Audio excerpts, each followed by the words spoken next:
Good afternoon. May I have your attention, please? This is my great pleasure to welcome you all in this afternoon.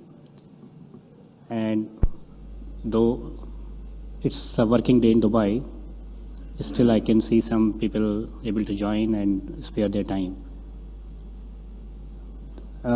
Just to give you a little bit of background that in 2015, I had founded a movement with a slightly different name, which was much more technical, known as Scale.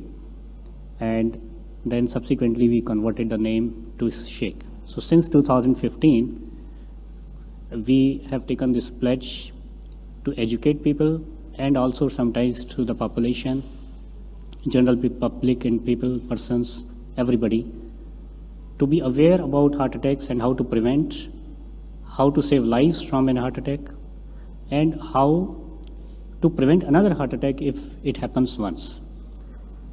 So with this idea, we have done annual meetings. We have done in 2015, 16, 17, 18, fully on site. Then the COVID came and there was some lapse. In 2021 and 22, we did virtual conferences. And this year, after a hiatus of 4 years, I'm back with you with a on-site, completely physical, with some streaming of this conference. We have put in a lot of efforts. We have some great faculty here from within UAE and abroad.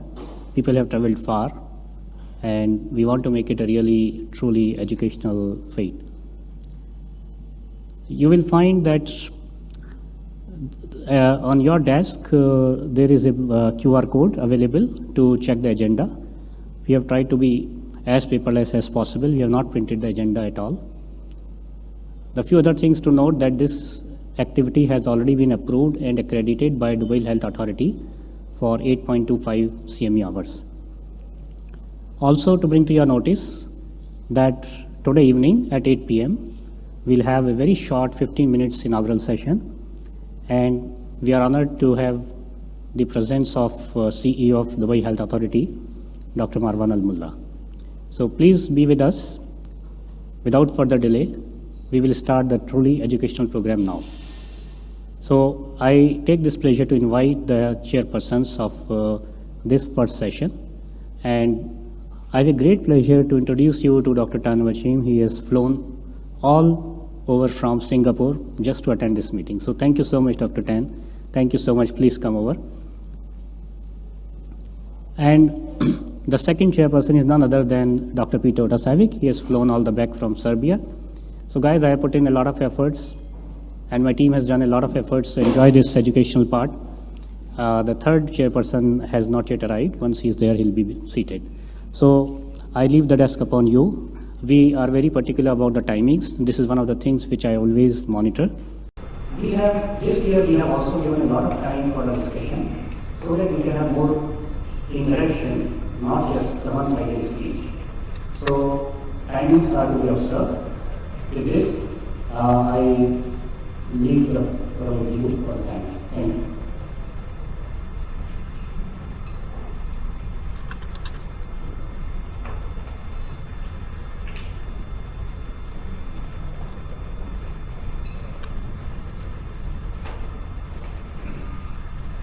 Hello. Thank you very much, Dr. Rajesh Mita, for this kind invitation. It's a real pleasure to be in Dubai. Last time I'm here was 7 years ago, so I'm seeing a different Dubai every time I come here. So very nice to be back here, and certainly a privilege to be chairing the opening sessions of the SHAKEHEART2023. And so it is my particular pleasure to invite you to give the opening lecture on cardiovascular protection. How we do it in Dr. Ichar.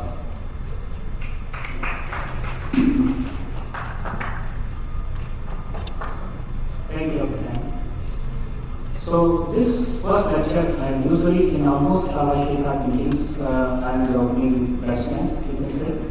So I open the eyes, because I want to set the stage for subsequent discussion.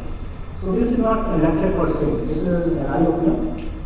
This is creating and setting up a stage that how to go forward in for next 2 days and what questions will be answered. Then, request of the committee, please join the chairpersons. Thank you. Do you have other mic, please? Do you have other mic?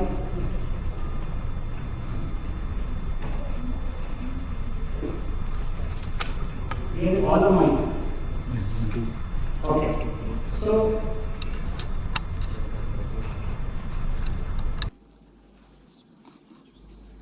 let's see. We are all scared of handguns, right? But believe me that cardiovascular diseases kill more people in one day than handgun kills in a year. It doesn't mean that handgun is not important. This problem is not important.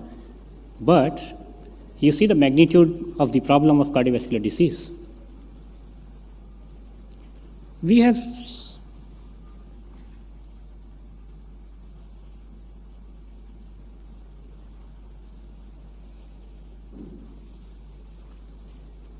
people like this young male. We treated him 10 years before. He came with acute chest pain. Within 2 hours, we took him to the cath lab. We opened his artery. He's doing fine. He's doing wonderfully great. It was a completely occluded right coronary artery which was opened up. But once we treat and we save one life, in the background there is also one life lost, because we know that 50% people after acute MI do not reach to the hospital, or they are not treated well, or they are unable to reach to the hospital. So who should be, and we pat our backs, when we treat such a patient, we save his life, we feel very good, I'm still feeling good, I saved life. So my question to all of you is, should I get more accolade or the one who can prevent him reaching to this stage? Rather we should be able to protect this patient to suffer from acute MI so that we can protect even the one who died who could not reach to the hospital. So the bigger task is to protect MI. Equally bigger task is to save death from MI. So we should all work to protect somebody suffering from coronary artery disease and acute heart attack. The global burden of cardiovascular disease is well known. This is number one killer. 17.9 million people die each year from cardiovascular disease. There are modifiable risk factors and non-modifiable risk factors, which we all know. The three principal targets, if we don't confuse ourselves much, if we focus on very limited things, and if we focus on these targets of diabetes, blood pressure, and cholesterol, we can save a lot of lives. So to start with, hypertension is number one risk factor for global mortality. Benefits of lowering blood pressure are very well known. Stroke incidence is reduced by 35 to 40%, myocardial infarction is reduced by 20 to 25%, and heart failure is reduced by 50%. Despite all this knowledge, because the title of my talk is, are we doing enough? So we are actually not doing enough. Even after all this knowledge, the worldwide control of hypertension is far from optimum. 82% patients are either not treated at all or they are not treated to the target. This was further proved in much later data in 2019, which again approximates the same concept, that only 27.1% were treated and controlled. 73% were either not treated or not controlled. So this is a very big menace of the problem. We are not doing enough. Why only a few patients are controlled? There are several reasons: adverse effects of the medication, poor efficacy, inconvenient dosing, poor compliance. At the bottom on the right, you will also see inertia. So it is an inertia from the patient, inertia from the doctor. We want to please our patients. We say, okay, if you don't want medicine, no problem. This is our inertia as well. And we should follow the guideline. We should understand the concepts that societies have come out for the hypertension control, that we should right from the beginning start with the combination therapy, and preferably we should give single pill therapy. Because single pill power has enhanced compliance. You, on the one side you will see separate doses, on the other side you will see single pill. So the single pill had a compliance of 69% versus a fixed, the separate doses has if you give multiple medications, the compliance was only 69%. When you give a fixed combination of single pill, the compliance increased to 88%. So treat in the beginning, treat correctly, give combination medicine, and preferably give single pill medication to increase the compliance. The second important thing which we all should know, and you must be knowing time and again, that there is a cardiovascular continuum which starts on the bottom: hypertension, diabetes, hyperlipidemia, insulin resistance. The common denominator is endothelial dysfunction, and we have to correct endothelial dysfunction by treating all the underlying conditions, where angiotensin plays angiotensin 2 plays a central role in organ damage. That is why renin-angiotensin-aldosterone system blockage is a foundational therapy. It plays an important role throughout the cardiovascular continuum. You can treat by ACE inhibitors, or you can treat by ARBs, which have also been shown to be equally effective. This was a landmark trial which I'm sure all of you may be aware of, the HOPE trial, in which it was shown that ramipril significantly reduced the rates of death, myocardial infarction, and stroke in a broad range of high-risk patients who are not known to have a low ejection fraction or heart failure. This is just one trial, and it was more than 2 decades before. After that, there have been several trials. The next concept comes the hypercholesterol control. The cholesterol control, the low LDL cholesterol was shown to be clearly associated with reduced cardiovascular risk. Benefits of lowering cholesterol were clearly demonstrated. As you continue to reduce cholesterol, you continue to reduce the mortality from coronary heart disease, and it applied to primary prevention as well as the secondary prevention. The lower you go, the better outcomes you receive. And this not only did apply to coronary artery disease, it is also applied to stroke patients.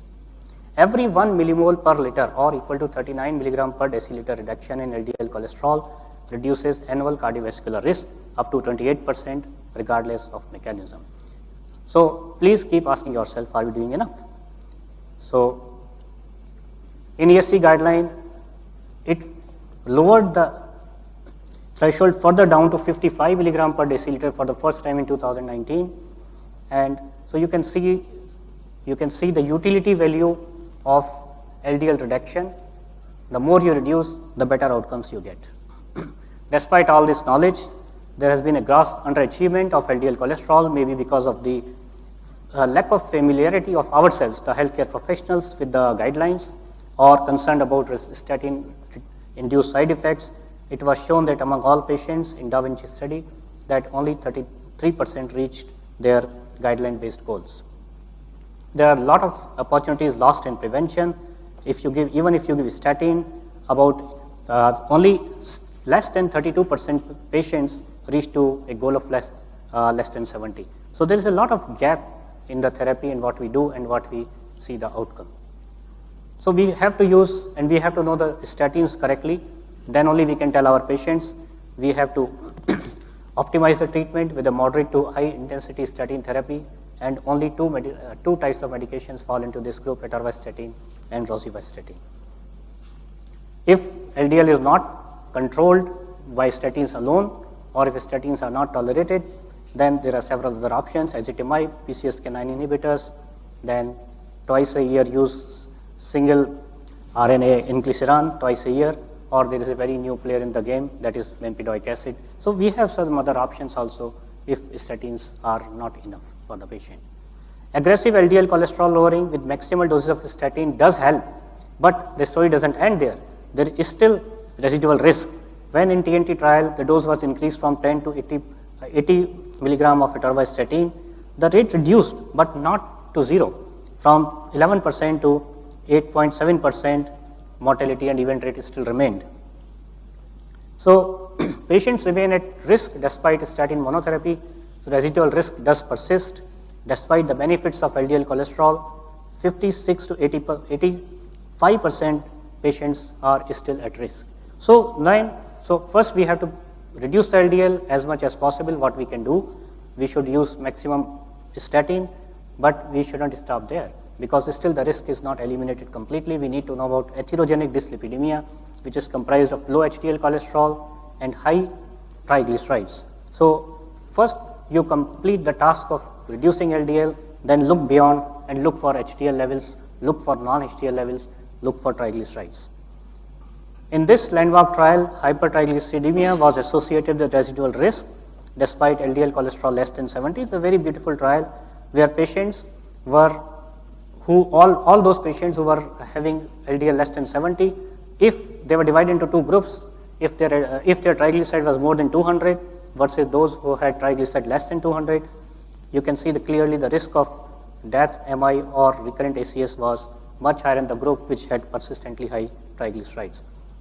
So we should look beyond the statins, we should look beyond LDL control, we should look for fibrates and prescription omega-3 ethyl esters for triglyceride control.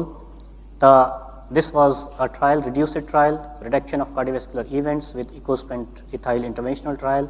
In this trial, it was clearly shown that when this agent was used, the hazard ratio was markedly in favor of reducing the triglyceride by this particular medication. You can see number of zeros shown in the p-value versus the placebo to the ecospent ethyl. Number needed to treat was only 21 for a year. And similarly in the secondary prevention trial also. So based upon this trial, ecospent ethyl was added in the guidelines. So I'm giving you a timeline and cascade that you control LDL, you give maximum statin. If you can't do alone with the statin, you go beyond statin, and once you control LDL, you think about triglycerides and non-HDL cholesterol. Then there is something new which is coming up and which is talked about a lot, is a lipoprotein. It is useful in patients whose families or they themselves have premature atherosclerotic cardiovascular disease or progressive ASCVD. For measurement of LPA, fasting is not required. It is genetically determined, and there are no specific treatments, but it has been shown that PCSK9 inhibitor helps in reducing the LPA, and there is a new medication from Novartis is being developed, pelacarsen. It is in the phase 3 trial. So we keep thinking differently. We think LDL, we think triglyceride, then we think LPA. So keep thinking. Next concept is diabetes. We know it is dangerous. It increases the risk of stroke by 2.5 times, 2 to 4 times increased risk of death due to heart diseases.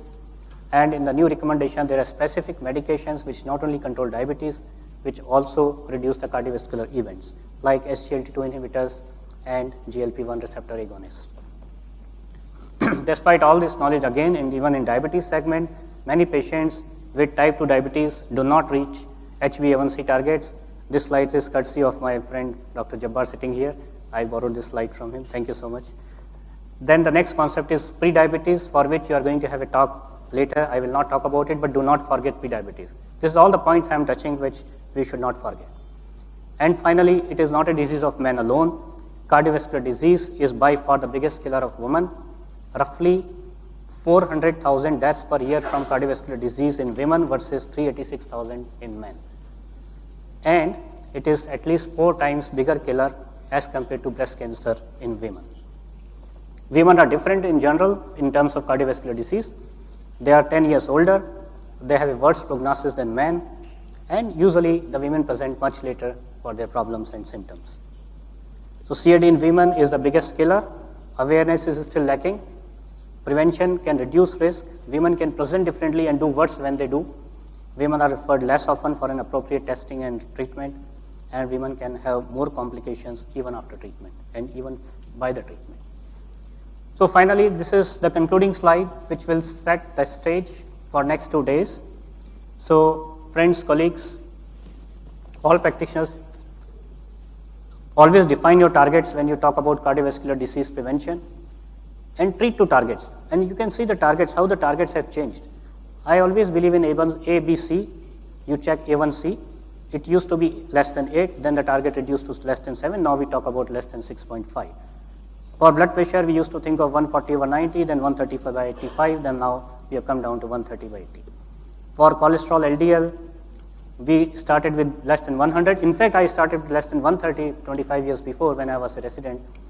Then 100, then 70, and now we talk about 55 in the very high risk patients.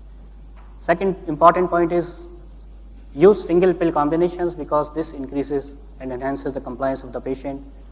Then address residual risk. Look for additional risk factors like lipoprotein A, like prediabetes. Do not ignore prediabetic patients as well. Look for the mental and physical health of the patients. Preferential medicines, use preferential medicines which have not only control the target, but they also have providing better cardiovascular outcomes like RAS inhibitors, like statins of Atorva and Rosiva type, which are high intensity statins. Appropriate use of selective beta blockers, use of SGLT2 inhibitors or GLP-1 RA, in order not just to protect and prevent or correct the diabetes, but also to protect the heart.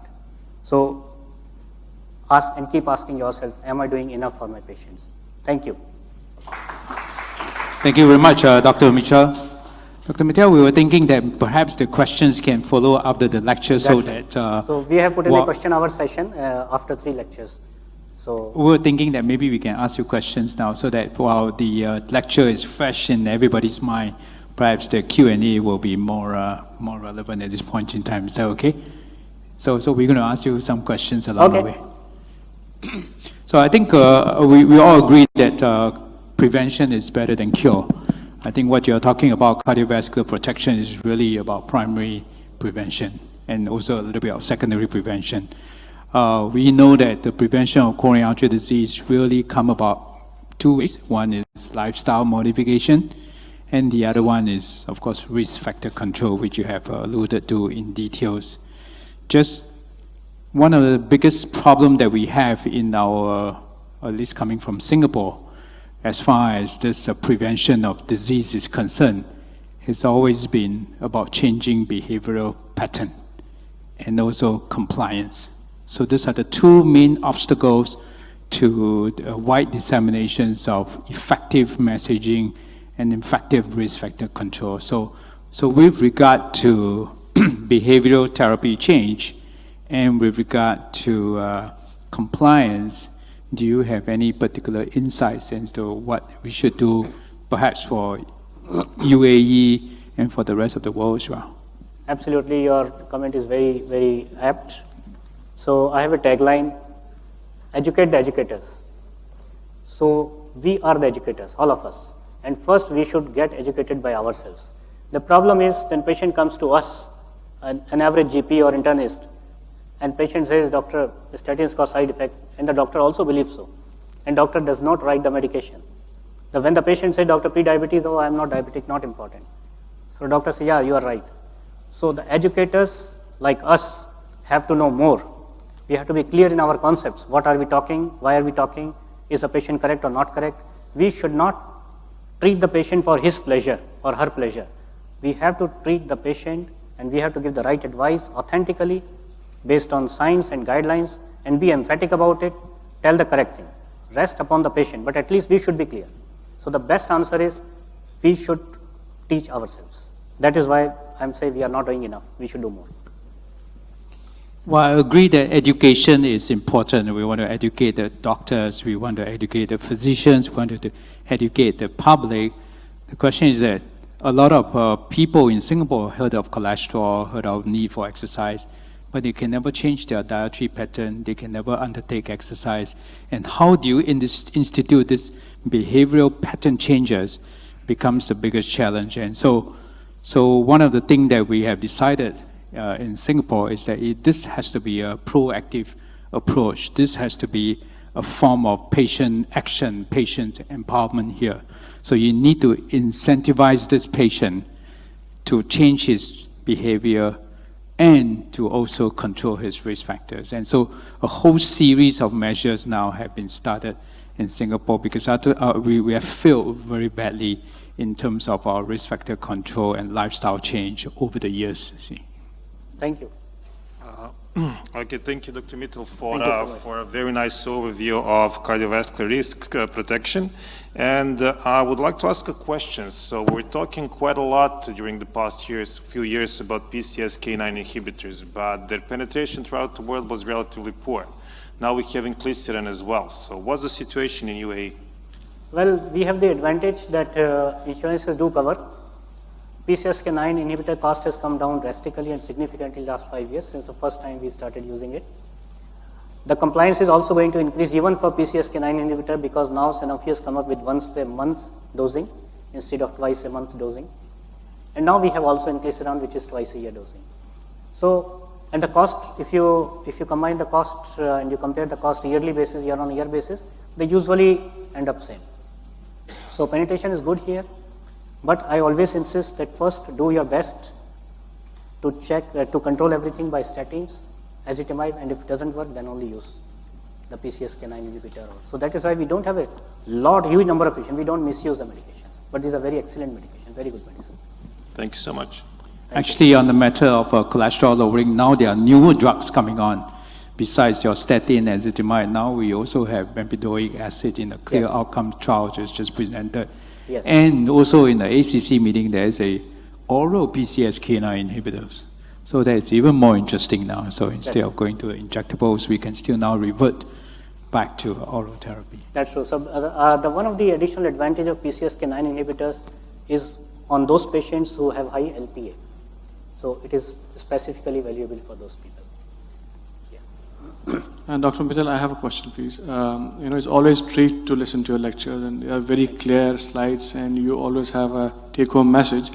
My question is, what's in your opinion, in your clinical practice, the main hurdle of not achieving the goal, whether it's hypertension, dyslipidemia, or diabetes? Is it a non-compliance, or is the suboptimal dosing? Is it from the doctor's side, or is it from the patient side? It's a combination of all. First of all, there is never 100% or 0% in medical science. Whatever best we do, we will still be remaining with some residual risk. But what we are thinking is how we can reduce the residual risk.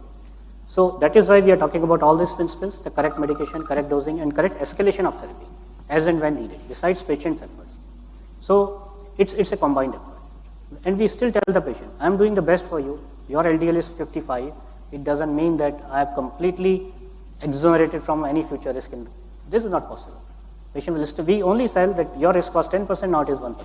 But you still carry some risk. Be always careful in telling the patient. Other patients say, doctor, I did everything what you wanted me to do, but still I have suffered another MI. It is possible, but it is much, much reduced. So we have to be clear in our minds what we are talking to the patients.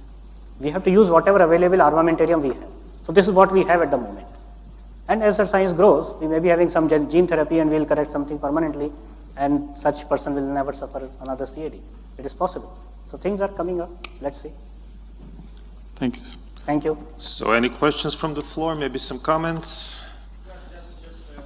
Well, the prevention is discussed, and as Dr. Mittal was suggesting, we have to educate first ourselves, and then we have to educate the others, so they can transmit how important it is to achieve the goals and how important it is to control the risk factors.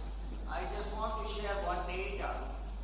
In India, the average lifespan of an Indian citizen is 69 to 70 years. But the average lifespan of an Indian doctor is 58 to 59 years.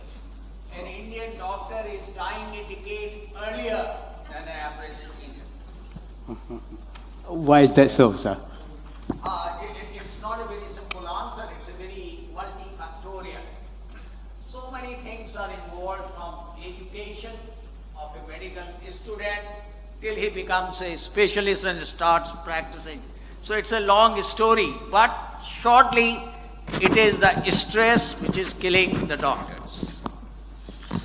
So then I will reconsider going to practice medicine in India. Okay, if no more questions, I would like to thank Dr. Mittal, and I would like to call Dr. Amir Faur, who is consultant interventional cardiologist at Medcare Hospital, Dubai, UAE, who will give us a lecture on pre-hospital detection of ST elevation myocardial infarction. Dr. Faur, the floor is yours.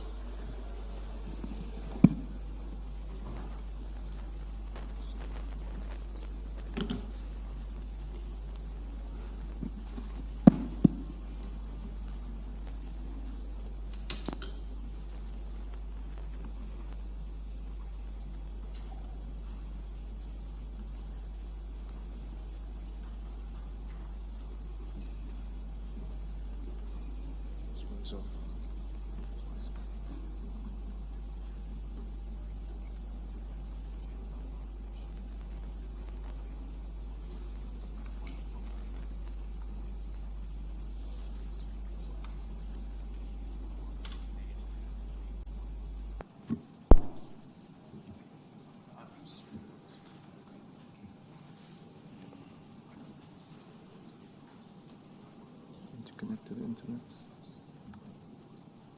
You have to connect. Otherwise it won't work.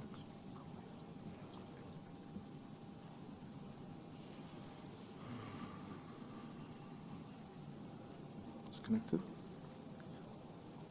Is it connected? Which one is it?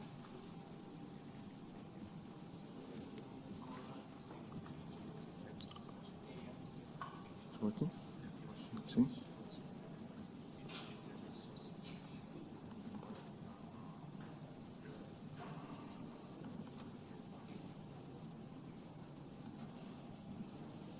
Okay.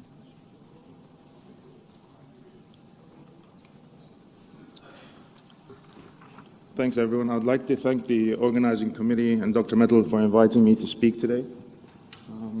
Just a bit about my talk while my slides load. I'm going to talk about the different strategies of detecting STEMI in the pre-hospital setting, primarily focused on computer algorithms that help the paramedics and help expedite the detection of STEMI and cath lab activation in the pre-hospital setting. As well,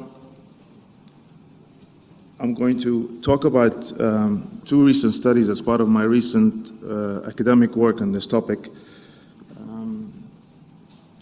and just discuss some of the results.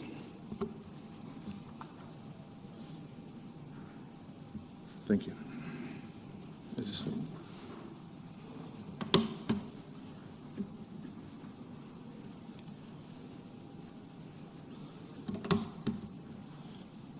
So this is a brief outline of my talk. I'm going to talk about the benefits of pre-hospital detection of STEMI, the different types of strategies that can be used to detect STEMI in the field, and then going to briefly brush on two observational studies that were recently published.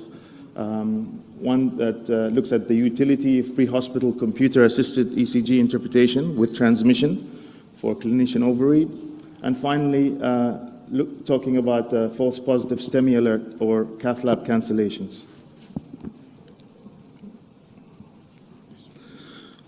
So as we all know, treatment delays in patients with STEMI are associated with increased mortality, and every 30 minutes of delay is associated with about 8% increase in mortality at 1 year. Interpretation of the pre-hospital ECG and advanced notification of PCI centers have been shown to reduce total ischemic time and improve outcomes. So it is a very important tool that we have to detect STEMI in the field and notify the cath lab in advance. These are the three different models or strategies that could be employed in the pre-hospital setting. A computer algorithm is rapid, it's easy, it doesn't require a wireless network or technology. However, it's associated with high rates of false positive and false negative results when used by itself without any clinician involvement. Other options include paramedic interpretation, also rapid, also easy, but requires intensive education and quality assurance programs to ensure that the quality stays stable. The other option is wireless transmission and physician interpretation. Requires an infrastructure of communication and can be associated with transmission failures, particularly if it's used in regional or rural areas.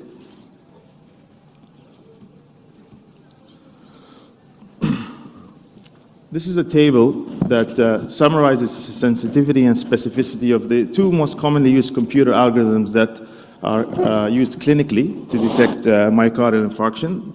The University of Glasgow and the Marquette by GE. As you can see, there's a range of sensitivities and specificities depending on the reference standard used, but the specificity of computer algorithms are definitely better than the sensitivity.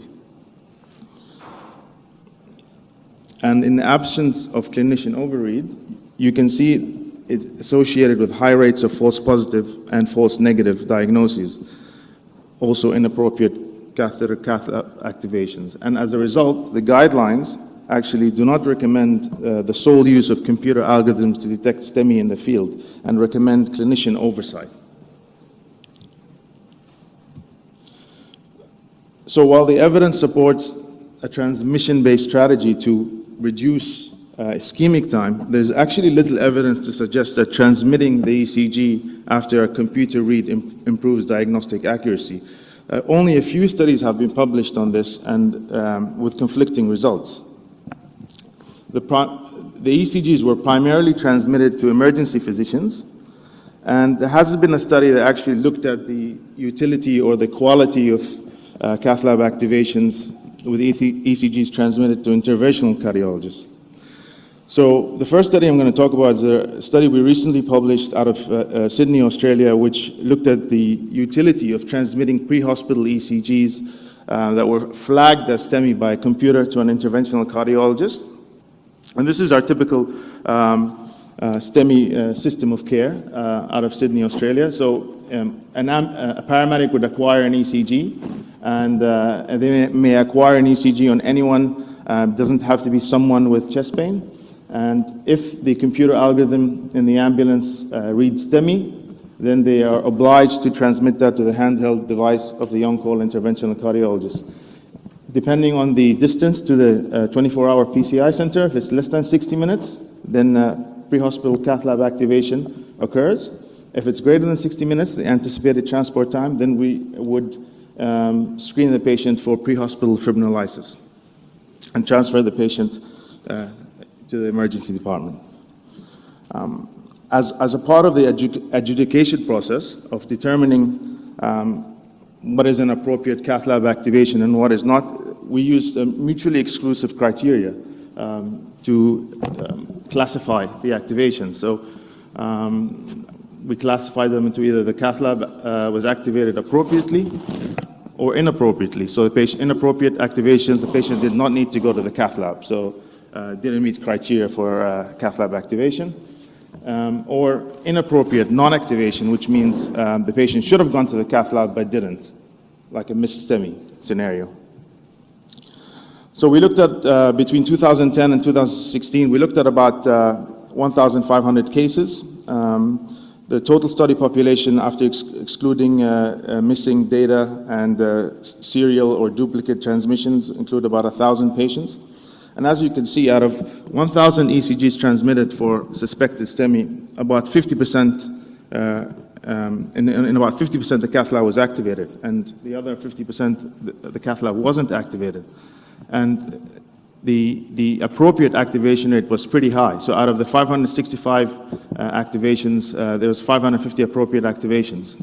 The rate of inappropriate activations was also low, about 15 out of the 565 activations. In addition, if you look at the inappropriate non-activation rate, or I guess a surrogate you could call for missed STEMIs, there were only about 19 out of the 523 that didn't end up going to the cath lab that should have gone to the cath lab. So overall, about 48% or 50% of ECG transmissions, according to the algorithm that flagged it as a STEMI, did not result in cath lab activation. And this system was associated with low rates of inappropriate cath lab activations and non-activations. These are some of the reasons of why the cath lab wasn't activated. So as you can see, the majority, greater than 75%, were due to STEMI mimics.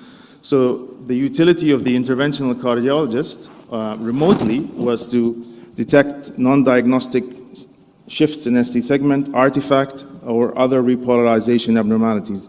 And as you can see, there's a few patients where they didn't have any cardiac ischemic symptoms, and a small number of patients had severe comorbid disease or advanced age.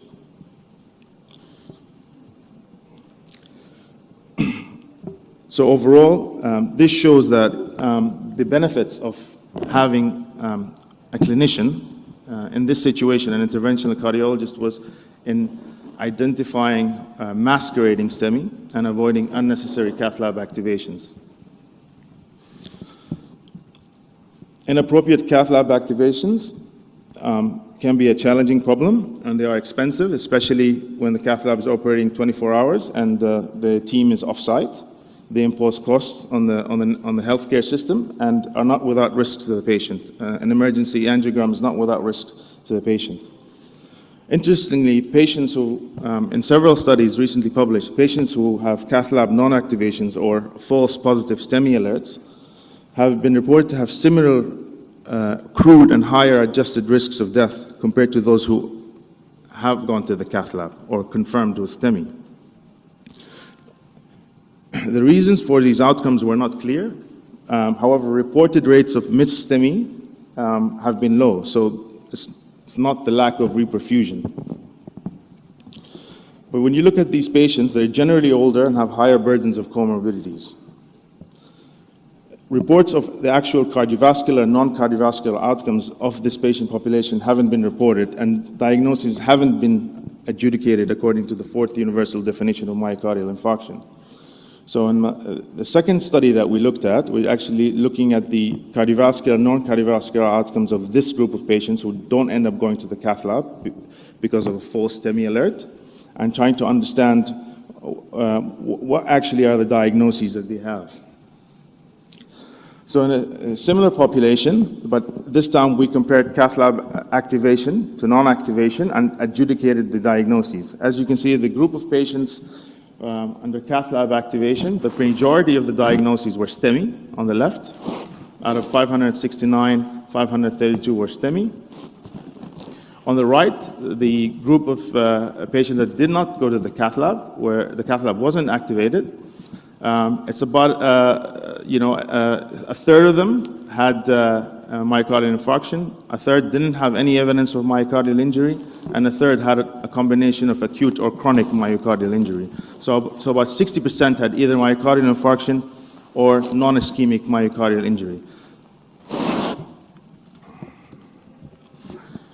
Looking at the baseline characteristics of this patient population, patients who did not go to the cath lab, so the column on the right, are generally older. They're generally more often women and had higher rates of comorbidities such as hypertension, previous history of MI, and stroke. These are the clinical outcomes, and on the right, the relative risks, unadjusted and adjusted relative risks. Patients who, with cath lab non-activation had higher crude and adjusted relative risks. They had higher crude composite outcomes of cardiovascular death, MI, and stroke, but when the relative risk was adjusted, it was similar to patients who ended up going to the cath lab. And interestingly, patients who didn't end up going to the cath lab, the risk of non-cardiovascular deaths was higher, crude and adjusted. This is a Kaplan-Meier curve illustrating the relative the risk of death from any cause through to 2 years. As you can see, patients with cath lab non-activation in red have a higher risk of death at 2 years compared to those with cath lab activation. So these are patients that did not need to go acutely to the cath lab and undergo primary PCI. Their actual outcome is worse at 2 years. To account for competing risk of cardiovascular, non-cardiovascular death, we conducted a cause-specific analysis using hazard ratios. And as you can see here, the risk of all-cause death is higher in patients who didn't end up going to the cath lab. The composite risk of cardiovascular death, MI, and stroke is similar between the two groups. And the risk of non-cardiovascular death was higher in patients with cath lab non-activation. So this is a sick group of patients when logic would dictate that they should do better than patients who end up going to the cath lab. To further explore competing risk, we use the cumulative incidence function, and here we're looking at in red patients with cath lab non-activation, and in green patients with cath lab activation. And this is the cumulative incidence of composite outcome of cardiovascular death, MI, stroke on the left. As you can see, patients with cath lab non-activation have higher cumulative incidence of these events. But the predominant reason why they're dying more than patients with cath lab activation is because of non-cardiovascular death, which is seen on the right. And finally, this is an alluvial plot, which shows you the distribution and flow of patients as they enter into the observational study, and their diagnosis in the middle, and the cause of death on the right. As you can see in red, so the width of the bar is corresponding to the sample size. And in patients who didn't end up going to the cath lab, so in red, as you can see, the large majority of them have a diagnosis of MI and myocardial injury. And the majority, the major cause of death in these patients is non-cardiovascular death. Whereas in patients who end up going to the cath lab, as would be expected, the most common diagnosis is MI, and the major cause of death is cardiovascular death. So in summary, patients with cath lab non-activation had high rates of non-STEMI and myocardial injury. They had worse outcomes than patients who end up going to the cath lab emergently, and this is mainly due to much higher rates of non-cardiovascular death. These patients also had similar rates of the composite outcome of cardiovascular death, MI, stroke, compared to patients who underwent primary PCI. Identifying significant coronary stenosis or alternate causes of troponin elevation in patients who have cath lab non-activation may lead to identification of remedial cause of risk. So this is my final slide. We are seeing an explosion in technology, especially in machine learning and artificial intelligence. Current computer algorithms only use rule-based criteria. So they use the University of Glasgow algorithm ST elevation criteria to tell you if the ST elevation or not. However, there's currently work being conducted on employing machine learning and other markers of acute coronary occlusion. So a typical computer algorithm that you currently use will not factor in hyperacute T waves, will not factor in the winter pattern, QRS proportionality, a few other novel signs like the South African flag sign. All these things can be used in a neural network to detect acute coronary occlusion more accurately than just relying on ST elevation voltage criteria. Preliminary studies have shown excellent sensitivity and specificity. However, these algorithms haven't been studied in the pre-hospital setting, and this is, I think, an area of research that we're going to see more of in the future. Thank you.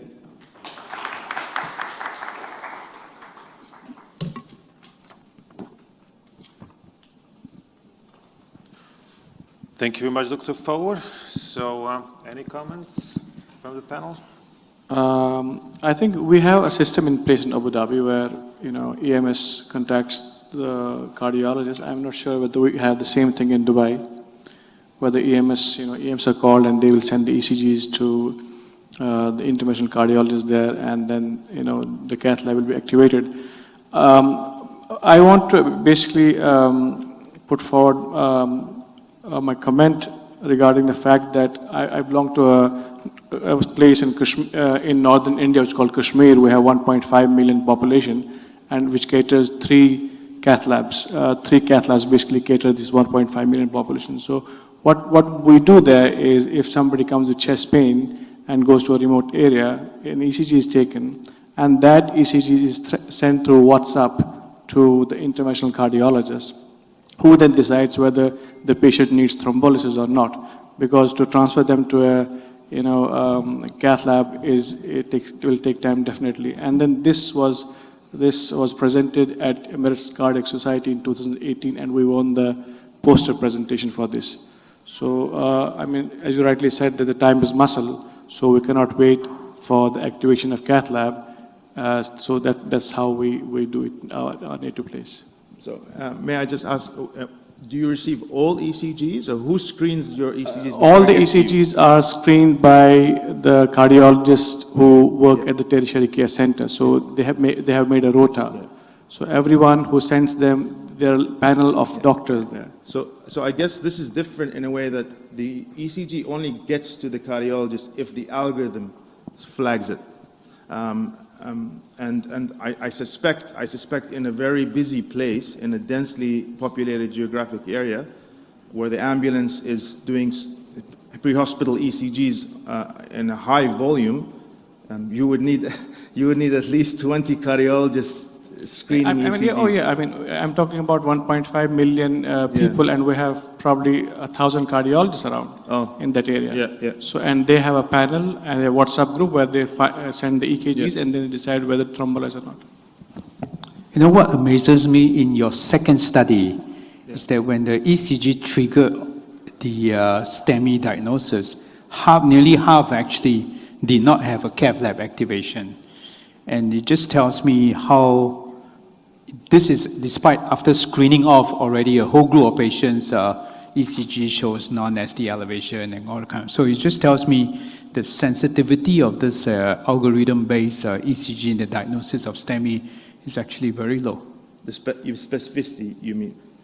So the specificity is actually very low, such that I'm not sure whether at this point in time is ready for prime time and not for our daily practice. It's actually also the context as well as like there's not all these patients had typical symptoms. So approximately, from memory, 30% didn't have any ischemic cardiac symptoms. So, but the protocol dictates that even if the ambulance officers did an ECG, even if they didn't suspect clinically STEMI, as long as it's flagged as STEMI, they're obliged to transmit. Yeah. So in Singapore, we do a little bit different. We do pre-hospital ECG, but only on the suspicions that these patients may have an ACS. So there must be a chest pain symptom or hospital collapse or something like that, that they will do an ECG after resuscitation. So the ECG is read by the paramedic. So we train the paramedic to read ECG. But should they be doubtful of the diagnosis, then they transmit wirelessly to the attending physicians in the A&E. So we train the paramedic instead of relying on machine. So this is so much it's hardly to make isn't it? Yeah. it's hardly to make a unique scenario, because in Serbia, where I live, we have MD in almost every ambulance, so it's much easier. We have human intelligence, not artificial intelligence, so that helps a bit, but still increases on the cost on the whole system. So as long as the patient is transferred as soon as possible to adequate facility, I mean, every method you use is good enough, at least in my opinion. Hopefully AI will help to improve the specificity of this algorithm in future.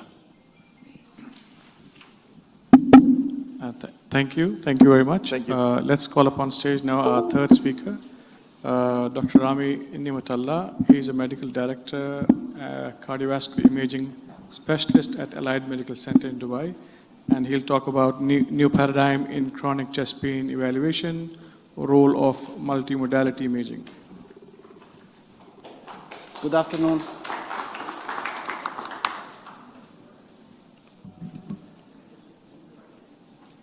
This is the one, yeah, okay. Now this is the pointer, or it doesn't work. Yeah, it doesn't work on the screen. Good afternoon, everyone, ladies and gentlemen, esteemed chairperson, Mr. Chairman, thank you for the invitation. So I'm here today to try to share with you some insights about what's happening in the recent guidelines regarding chest pain, how imaging can help, and what are the changes, and to try to convince you a little bit about my passion in medicine. So just to be clear on some points so we can be on the same page. Class 1, when you see green, this is really where the indication is most, this test or this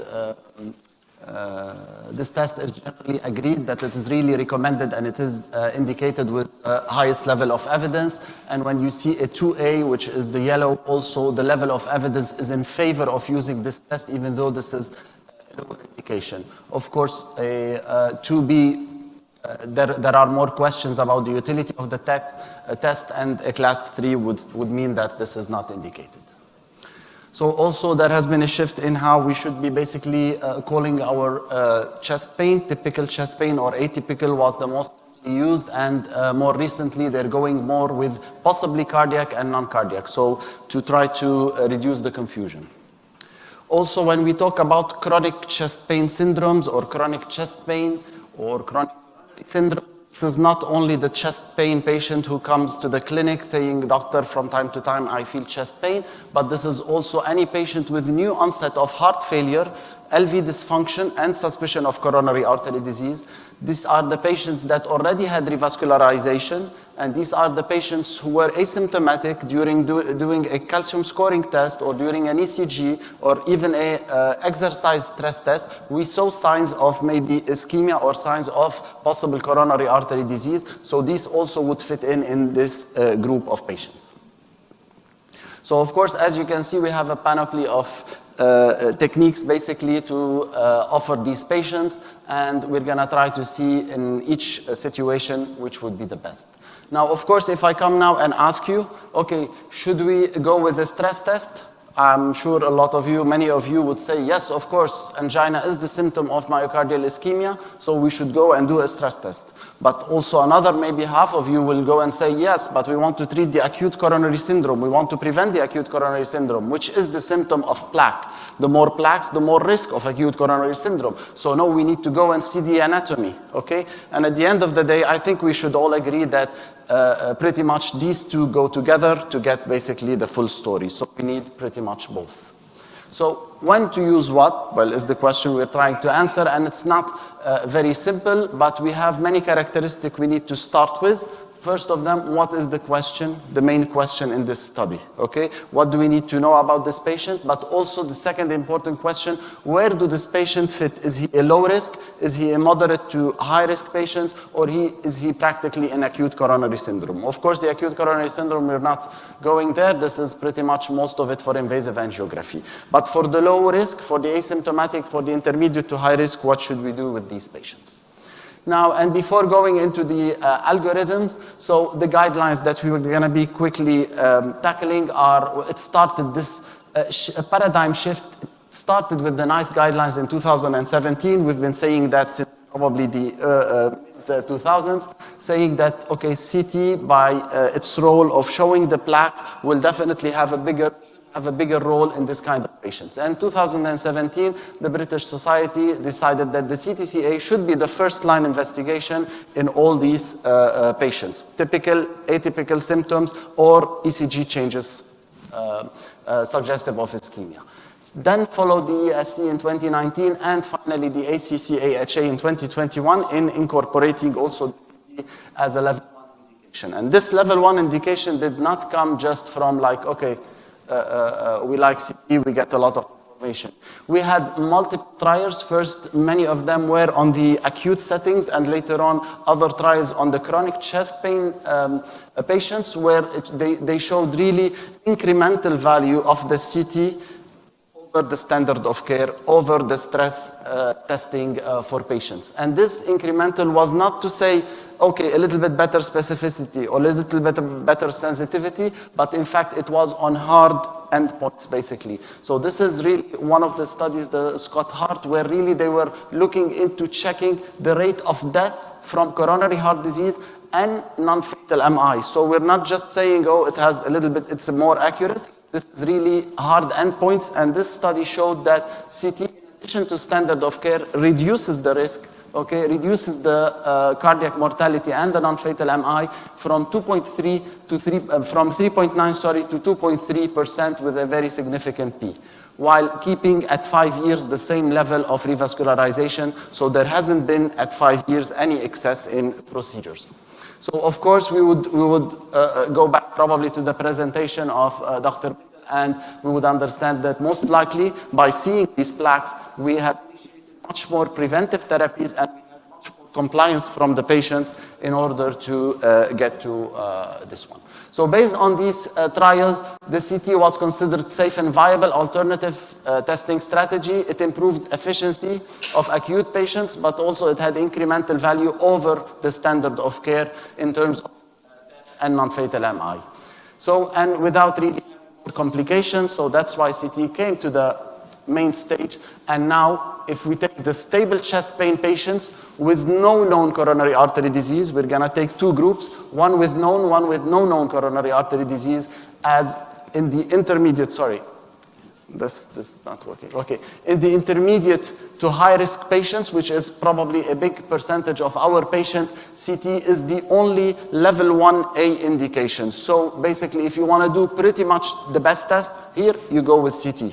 Okay. Now there are of course other consideration whether you go to CT or stress test, but definitely CT took a level 1 indication, while stress testing, and by stress testing it's stress CMR, PET, SPECT, and echocardiography. This is not exercise stress test.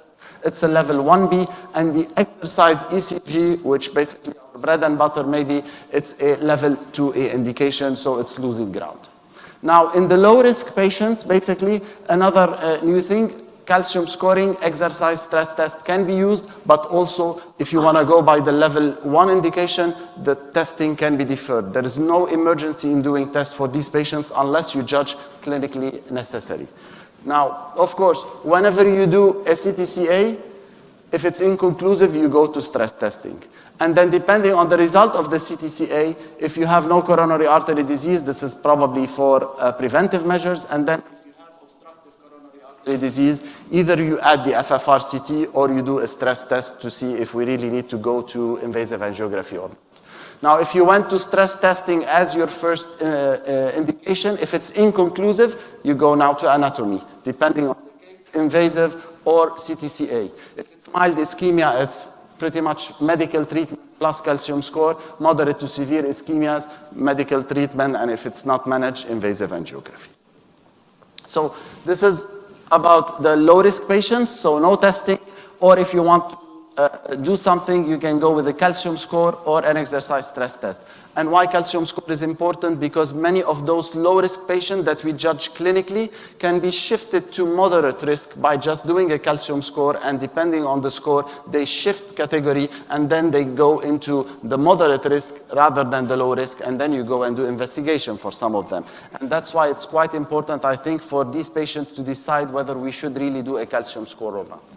Now, for this one, of course, as I said, 1 ACT, 1B, all the stress tests, okay? Now, two things to be considered when going for a perfusion study, a nuclear study. There is now a new recommendation that if PET is available, we should prefer it on SPECT because it's more accurate and we have less false positive, we have less, let's say, equivocal result and false positive results, and less need to unnecessary invasive angiography.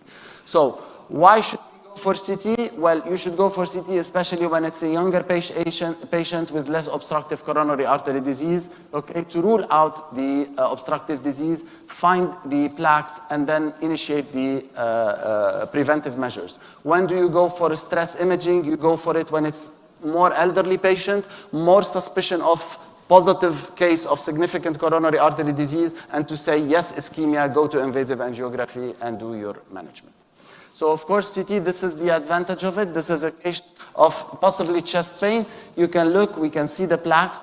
The plaques on the right coronary artery, you can see here this huge plaque, basically, which would have been completely negative because we did this MRI after that and it was negative. It was mild to moderate CT, but this positive remodeling, the spotty calcification, and this hypointense core of the plaque, these are the vulnerable plaque features by CT or the high-risk features by CT. And knowing that this patient have this plaque is at 20 times higher events rate than just a normal calcified plaque. So this is the plaque that will cause infarction. And knowing that this patient has this kind of plaque will definitely make us more aggressive in the prevention.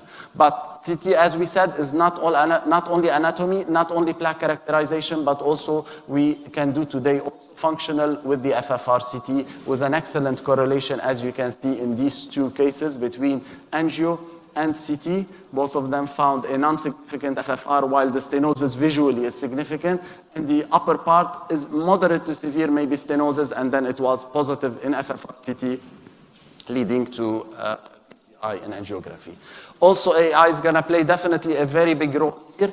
AI, that is still not the prime time, I think, for it, but I think in a few years we'll have tools that will tell us this is the atherosclerotic burden, this is the percentage of the plaque, this is a high vulnerable plaque, and then this is a risky for acute coronary syndrome, go do this, go do that. So this is going to be very easy in a few years. Today, it's practically under development. So these are the patients with stable chest pain with no known coronary artery disease. Now, for the ones that have known coronary artery disease, it's easier. If the known coronary artery disease is non-obstructive, then nothing if the patient is stable medically. However, if he has persistent symptoms, you go and do either an FFRCT or stress testing. Positive, you go to angio, negative, you stay on the medical treatment. Now, if the patient has obstructive coronary artery disease and under medical treatment you're not managing well, if you think it's a high-risk feature, you go invasive angiography. In some cases, maybe you guide the invasive angiography by a CTCA before, for example, for a chronic total occlusion. But also, if it's a patient with no high-risk features with obstructive coronary artery disease, then of course, stress testing would make sense. No to mild ischemia, then you go for medical treatment, you adjust the medical treatment. Moderate to severe, most likely you'll end up doing an invasive angiography. So in these cases, the algorithm is pretty much maybe the same as before, but here the questions that's gonna come quickly, which stress, you mentioned maybe 4 of them, which one of them should do 5 with the exercise? Of course, the exercise, I would leave it for the people that really can do exercise, can achieve high level of meds, can have a normal ECG, okay, where we don't need risk stratification for atherosclerosis, then maybe a stress exercise would be an appropriate study. Now, stress echo, of course, stress echo is a good study. It doesn't include radiation. It's particularly interesting in patient, in women, if they can do the exercise, or you can do also pharmacological. And also it can answer some additional clinical question on valvular heart disease, diastolic dysfunction. Now, of course, there are limitations related to the experience, reproducibility, presence of arrhythmia, baseline wall motion abnormalities. So all depends pretty much at the end on the experience and how the center is really comfortable and what's the experience to do the stress echo. Perfusion studies, I'm not with nuclear, I'm not going to go too much into detail, but it does include radiation. So this is something for me to avoid if possible. If you have an alternative. It is very available and standardized in the US, but less available, I think, or less standardized in other countries. It is interesting maybe for higher risk patients when we have a lot of calcium on the arteries and the CT is not good. When we have wall motion abnormalities and the echo maybe is not perfect and the left bundle branch block. Now, again, prefer PET to SPECT if it's available, but we need always to take into account the cost, the experience, and then the reproducibility of the center. Now, CMR, of course, I'm a fan of CMR. It doesn't have radiation. This is something important. It's harming less than the other procedures also, less than nuclear. Okay? It can get us also additional clinical, answer clinical questions on the cardiomyopathy, not only ischemic but non-ischemic, and a lot of the measurements that can be done are measurements that are quite objective. Okay? We have pharmacological stress to get also the viability, but again, availability, reproducibility, and experience. So, to quickly show you this before I finish, so this is a case of MRI with regional wall motion abnormality in the inferior wall. Would be pretty much challenging maybe for an echo, and then doing the stress perfusion, you can clearly see this perfusion effect in the inferior and inferolateral wall, which is severe ischemia in this patient. With very little late gadolinium enhancement, so a perfectly viable study. Another case of MRI with dilated cardiomyopathy, but some areas are hypokinetic, some areas are akinetic. Looking at the late gadolinium enhancement, we have mid-myocardial, which is probably related to a previous endocarditis or to a dilated cardiomyopathy in the septum here, for example, and we have transmural on the inferolateral wall, which is most likely of ischemic origin. So this would be a case, I'm going to finish in less than half a minute. So this is a case of ischemic over non-ischemic cardiomyopathy. So as you can see, all these, how to select these, local availability and expertise is very important, patient characteristic and contraindication, if exercise is preferred, then stress echo SPECT maybe, and then add the calcium score if you don't have any known coronary artery disease. What are finally the implications of these guidelines? Defer testing when low risk, increased use of advanced, more precise testing, CTCA, PET, and CMR, greater role of imaging as a gatekeeper to invasive testing, and finally, emphasis on plaque identification, the use of imaging to enhance the preventive therapies. To do that, we're going to need definitely many more cardiologists and radiologists trained in this kind of techniques. Thank you very much, and sorry, there's maybe 1 minute more. So. Thank you very much for the talk. I learned a lot from you. I always think that the way in which physicians practice and order tests is really a function of economics as well. It's a function of the reimbursement system in your country. And so between choosing a stress imaging versus choosing a CTCA, sometimes this depends on the affordability of the patient. My question to you is, do you ever do a coronary artery calcium score only without the angiography? Yeah, well, So, because, sometimes we know that there are coronary stenosis without calcium in about 15% of 100%, cases. So, 100%. so how, do you actually just order calcium for patients? So yes, so basically for chest pain patients, so patients that are symptomatic, I'm very, very reluctant to do a calcium scoring alone, okay? Especially if the patient is not very old. When it's old anyway, they don't send it for this study. Why? Because as doctor is saying, young patients do tend to have a lot of soft plaques or non-calcified plaques, and then even a 0 calcium score is not a total reassurance that this patient doesn't have coronary artery disease. So personally, and the guidelines advised against the calcium score as a test for chest pain patients. I'd only do it alone when it's only for a screening, a patient without at all cardiac symptoms, but having multiple risk factors. So we want to really know if he has plaques and where do he fit in, which category group. Then in this case, I would do a calcium scoring, of course. Sometimes I do a calcium scoring part of a CTCA, and then I stop after the calcium scoring if I have a huge amount of calcium. So this is another cause maybe where I would stop and not proceed CTCA.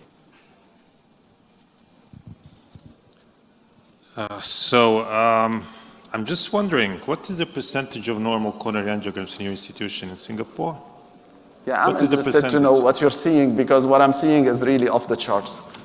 Percentage of normal coronary angiograms in your institution in Singapore? It's about 15% to 20%, yeah. Okay, so in my institution, it's been between 20 and 25% for the last 20 years. And it appears whatever we do, doctors just don't listen for some reason. And there's a huge patient preference for going for coronary angiography. And it's different sometimes just to refuse the patient. No, you're not having a cardiac chest pain. But patients are frequently saying, I just want to know. So we have a dilemma, should we send these patients to coronary angios or not? So what's your answer to that? In my clinical practice, as you rightly said that you do calcium scoring, I do calcium scoring, but not only calcium scoring. The reason being, I believe strongly in something called Bayes' theorem. So the more you have the risk, the probability of having a heart disease, the more a stress test, which is probably a negative, is probably a false negative. So anybody who has a higher risk, I'll take him for a cardiac CT. Cardiac CT in the sense is important in evaluating basically the coronary artery. At the same time, it's a prognostic, it tells you about the prognosis. I had recently a couple of patients. I had a young guy, 45-year-old. He is an athlete. He exercises 7 times in a week. He cycles around 50 kilometers. And then he comes to me with palpitations. I do a stress echo. He does 15 minutes without any concerns. And then we talk about, the risk of having coronary artery disease, and he agrees to go for a cardiac CT. And we found that he has around 70% mid-LED stenosis. Similarly, I have a case of a female who is 55, risk factors for heart disease, that the family history of premature coronary artery disease, nothing else, cardiac CT, 70 to 80% mid-LED. So I think this cardiac CT is going to be the future of cardiology, and in addition to it, when you add FFR CT on top of it, which probably will come soon here, that might show us the better path.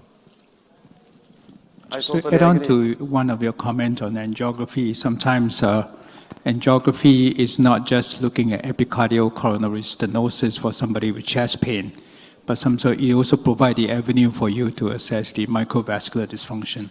So I think, you're going to be talking about INOCA, right? So this is where, all your tests of CFR and your IMR, I don't know what else you'll do in myocardial resistance index or something like that. So I think you also provide the opportunity for you to assess us and look out for such patients. One question. You have questions? So otherwise, we are actually on good time, One question, please. Dr. Rami, could you able to tell me about FFR-guided CT? And second thing, we have seen that most of the time, CT, the percentage of stenosis, let's say CT values around 40-60%. When you are doing angiogram, it may more exaggerated. Could you tell me what exactly is going to happen in the CT? And Yeah, well, basically, according to the guidelines, let's start with the FFR CT. Now, the FFR CT adds an incremental value over CT, okay? However, it will not work on any CT system or any CT acquisition. It really has to be a flawless CT acquisition, so it works practically good only on the very advanced new systems that scan the heart very fast without artifacts. So it would work there, okay? And then definitely you will have the additional information whether stenosis is significant or not. Now the ones where we really have the dilemma is basically mostly 40 to 70, 50 to 70, where there might be some possible ischemia, even though most of these will end up being non-ischemic. So that's why the guidelines between 40 to 70, let's say, they say go more for stress testing, do a stress echo, stress perfusion, okay, rather than invasive angiography, because probably 9 out of 10, even 95 out of 100 probably will end up being negative, and then only 5 to 10% will be positive and needing angio. So you would do stress testing before going to angio in these cases. Personally, I recommend more angio when I have a very clear more than 70% stenosis in a main artery or multiple vessel disease, of course.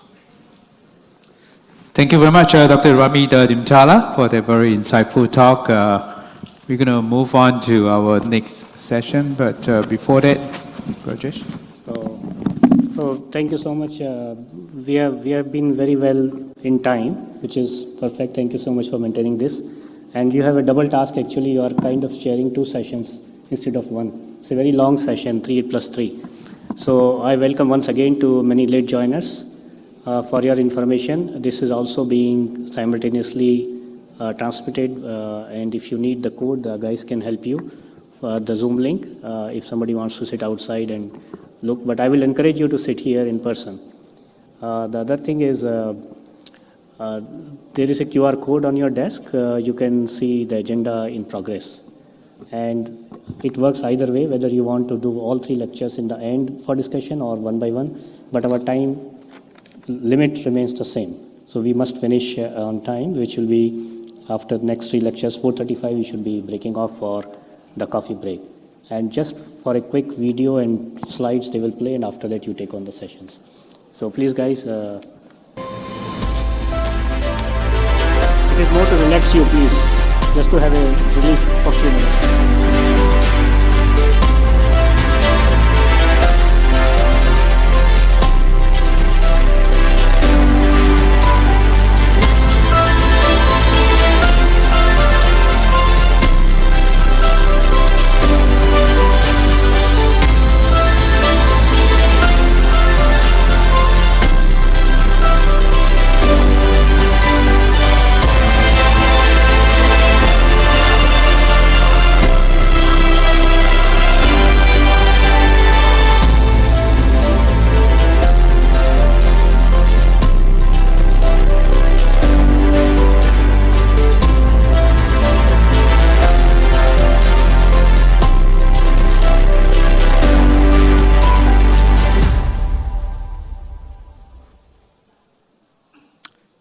Well, very nice. So we're going to move on to the second part of this afternoon sessions. It's my pleasure now to invite Dr. P.K. Gupta to speak to us on the preoperative cardiac assessment for non-cardiac surgeons' latest recommendations.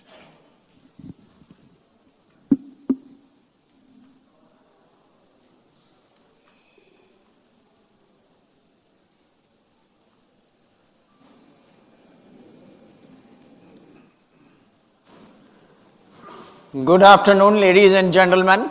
At the outset, I would like to thank Dr. Brajesh Mittal for giving me this opportunity to interact with all of you on a very important clinical topic, that's a preoperative cardiac assessment before non-cardiac surgery, new recommendations. And in our institution, we get almost 15 to 20 referrals from our surgical and anesthetic colleagues for fitness for surgery, and I think you all must be facing the same in your institution. So,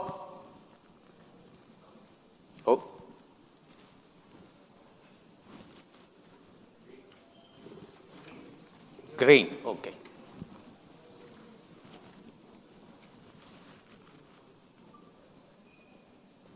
Right, so let me admit at the very beginning this whole lecture is basically taken from ESC 2022 guidelines on the same topic.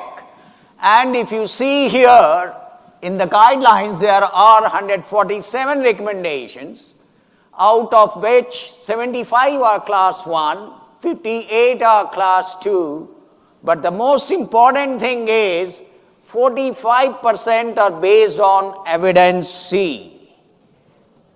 So that means there are a lot of gaps in evidence and there is a real need of more research in this area. Just giving you a little bit of background why these recommendations are important in the current era. We have got aging population, plenty of comorbidities, and more NCS are required. On an average, more than 300 million surgeries are performed all across the globe. 8% of them require critical care admissions, and 4% is the mortality if you translate more than 4 million deaths post-op across the globe. So it's a huge burden. And if you look into the comorbidities, patients beyond 45 years are having 2 risk factors. Giving an example of hypertension and diabetes, 1/5 of them have got underlying CAD, 10% have got PAD or valvular heart disease, and 5% have a previous history of a stroke. If you look at the post-PCI population, at 1 year it's 11%, and it's 24% at 3 year NCS in this population.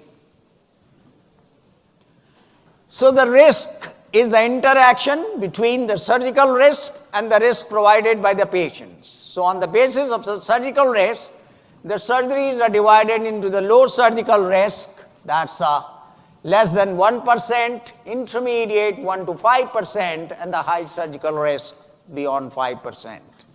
In the low risk, there are minor procedures pertaining to the breast, genital, eye, gynecological, and all of them listed here.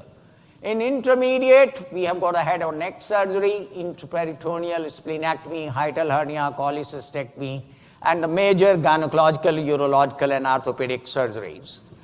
In high surgical risk, we have got the endovascular, vascular surgery, duodenopancreatic, hepatobiliary, perforated bowel, and transplants. So this is the interaction, a complex interaction happening between the surgical risk and the risk provided by the patient. If you look into the surgical risk, it depends upon 2 factors. One, the surgery is emergent, urgent, time sensitive, or elective. And the surgery itself is offering either the low, intermediate, or high risk. Regarding the patient side, if you look into, there is a thrombotic and bleeding risk, depending upon the patient has got acute or chronic coronary syndromes and on antithrombotic drugs. Continuation of them or withdrawal of them both provides thrombotic and bleeding risk. Then there is a hemodynamic and arrhythmic risk, especially in patients of heart failure, whether it's HFrEF or whether it's HFpEF. And these patients might be having arrhythmias, most commonly atrial fibrillation, which provides rhythm disorders leading to arrhythmic risk. Then we have got the hypoxic, hypertensive, hypovolemic risk due to the fluid or blood loss, especially in patients of the valvular heart disease, and which impairs the central and the systemic gas exchange. And then on top of that, the comorbidity risk provided by diabetes, hypertension, aging population, metabolic autonomic dysregulation, and chronic kidney disease. So all these risks, along with the post-op factors of hypertension, bleeding, hypoxemia, tachycardia, and pain, ultimately may result into the cardiovascular complications in the form of PMI, that's the perioperative myocardial injury oblique infarction, which could be type 1, type 2, acute heart failure, arrhythmias, pulmonary embolism, stroke, and CV death. So these are the complications which can increase the morbidity and mortality in our post-op patients. So how to go around? So the ESC guidelines says that the management of patients before NCS, if it is emergent or urgent NCS, there is no time and patient has to be taken for surgery. But if it is time sensitive, then of course the multidisciplinary team has to take a call what test can be performed. If it is elective, then of course the accurate history and clinical examination, including the standard lab tests, have to be performed. And then advise the patient to stop smoking 4 weeks before NCS, and guideline directed medical therapy, that's the GDMT, to be optimized for underlying disease as well as cardiovascular risk factors. And then they have divided into the 3 groups. The first group, if the patient is less than 65 years, no underlying CVD and no risk factors. And if the patient is undergoing low or intermediate risk surgery, nothing more is required. But if the patient is undergoing high risk surgery and the age is beyond 45 years, then you have to do the ECG and biomarkers. In biomarkers, one, you have to do high sensitivity cardiac troponins at the baseline, after 24 hours, after 48 hours to detect the PMI. And it's a class 1A recommendation. The second biomarker which they have listed is NT-proBNP, and that is a class 2A recommendation. Then coming back to the second group, that's if the patient is beyond 65 years or have cardiovascular risk factors, low risk NCS, nothing more is required. But in intermediate and high risk, you have to do the ECG, biomarkers, and functional capacity. Then patients with established cardiovascular disease, low risk, then no more investigations, but it requires a cardiac consult. And in intermediate risk, ECG, biomarkers, and functional capacity. But in high risk, you have to do ECG, biomarkers, functional capacity, cardiology consult, and a multidisciplinary decision making. So this is about the PMI. You have to do at baseline at 24 hour and 48 hour, and 24 or 48 is more than the baseline than PMI. Then you have to identify the cause of PMI by clinical assessment, ECG, and echo. So if there is acute rise in cardiac troponin, in cardiac causes, it could be type 1 MI, atherothrombotic, type 2 due to the mismatch between the supply and demand, could be triggered by severe anemia and hypotension, tachyarrhythmia, acute heart failure, and the non-cardiac, we have got the severe sepsis, pulmonary embolism, and stroke. But there is a big no that in low-risk patients undergoing low and intermediate risk, the biomarkers should not be performed. So the message from this slide is these new recommendations to be implemented and the resources to be utilized appropriately. Now, the second thing which they have highlighted is those patients in which either a newly detected murmur or a chest pain or dyspnea or pedal edema. If newly detected murmur with or without underlying CVD or symptomatic or asymptomatic, TTE is required, and those patients who are presenting with chest pain, you have to investigate to detect or rule out underlying CAD. What about the dyspnea and pedal edema? You have to do NT-proBNP as well as an echo to assess the underlying cause. That's a class 1A recommendation. Then in pre-op assessment tools, frailty and physical capacity assessment is required, especially those patients who are beyond 70 years. And they have suggested, instead of going for a classical course, if you can ask your patients, he can climb 2 flights of stairs, and if he is able to do it, functional capacity is reasonable. What about stress imaging? Especially those patients who are asymptomatic but have got the poor functional capacity and had gone previously either PCI or CABG. And those patients who have got a low intermediate likelihood of underlying CAD and cannot perform a non-invasive functional testing, CCTA can be considered.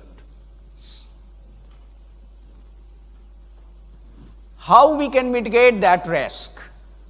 One, that the smoking cessation more than 4 weeks before NCS, and second, control of all cardiovascular risk factors by optimizing GDMT. Whether you talk about hypertension, diabetes, dyslipidemia, CKD, all have to be optimized. Now, what we can initiate in pre-op assessment, if your patient is eligible for a statin and he is not getting a statin, that can be initiated. What about beta blockers? If the patient is post-MI or post-ischemic and is not getting, it can be initiated, but one has to see it's a class 2B recommendation. So it's a very weak plus minus, and they said big no to routine initiation of beta blockers perioperatively is not recommended. That's the class 3. What should be continued? Of course, if the patient is getting a statin or beta blockers, should be continued.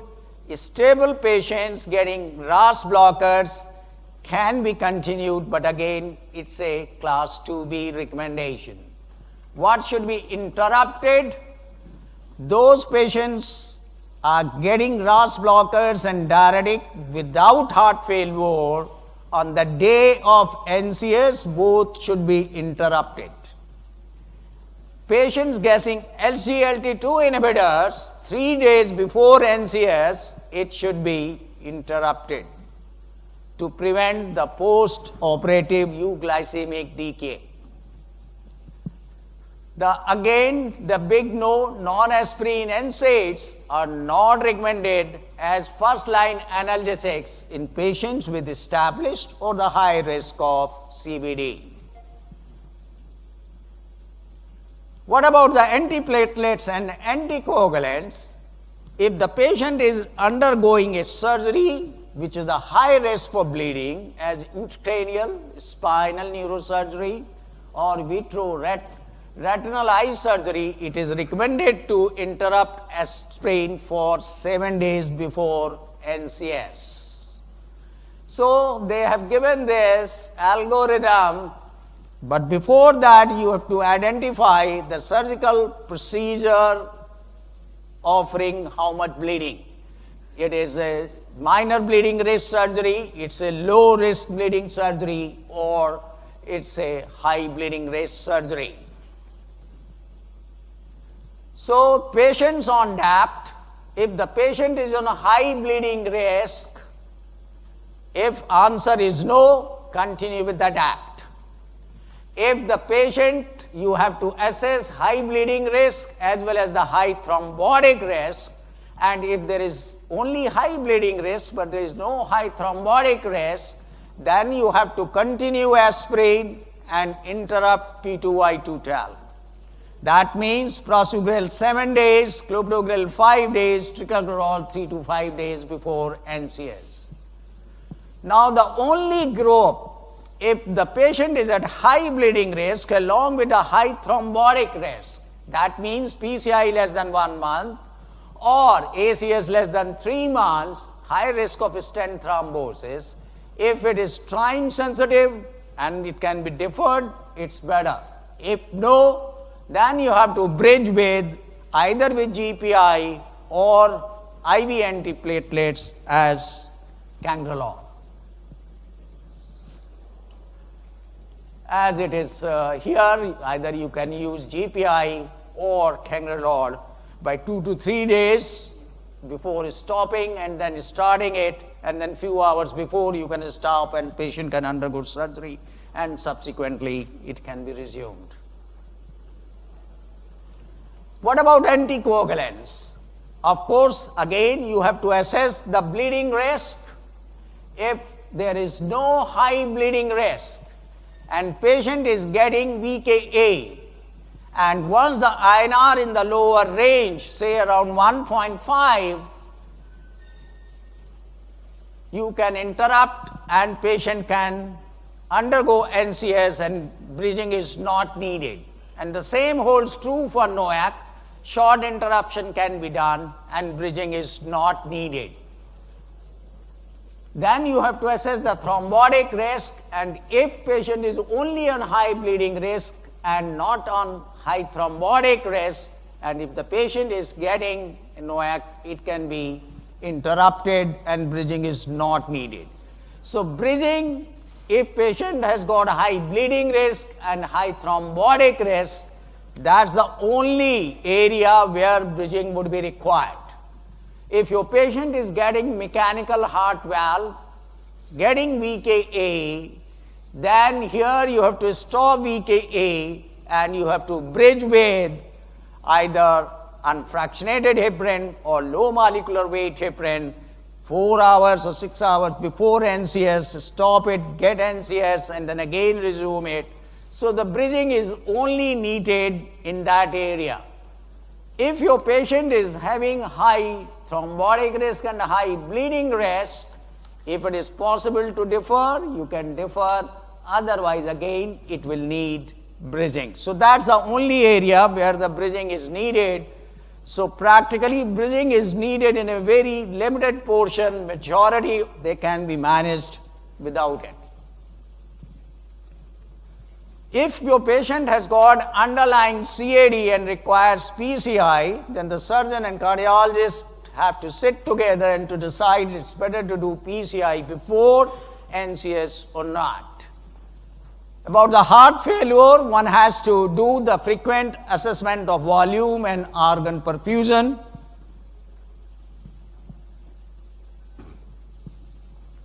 And those patients have got the multiple risk factors at age beyond 65 years, obese, diabetes, hypertension, dyslipidemia, smoking, CV disease. They should get the creatinine and eGFR, and if it is high, then the CKD should be, GDMT should be implemented and try to be minimized. What about hypertension? In these patients, the one precaution has to be observed that the fluctuations of blood pressures intraoperatively, especially the perioperative hypotension, should be avoided. That's the one. Second, your anesthetic colleague should not postpone surgery because of the stage 1 or stage 2 hypertension. What about diabetes? Every diabetic should get an HbA1c, and if it is beyond 8.5% in elective NCS, and if the NCS can be postponed safely, then it should be done. Two things have been recommended in the current guidelines again on these areas we had not touched earlier. One, the cardiovascular risk in the oncology patients, and they emphasize that these patients are at significant higher risk because of the underlying disease, because of the drugs which they get, and of course the radiation.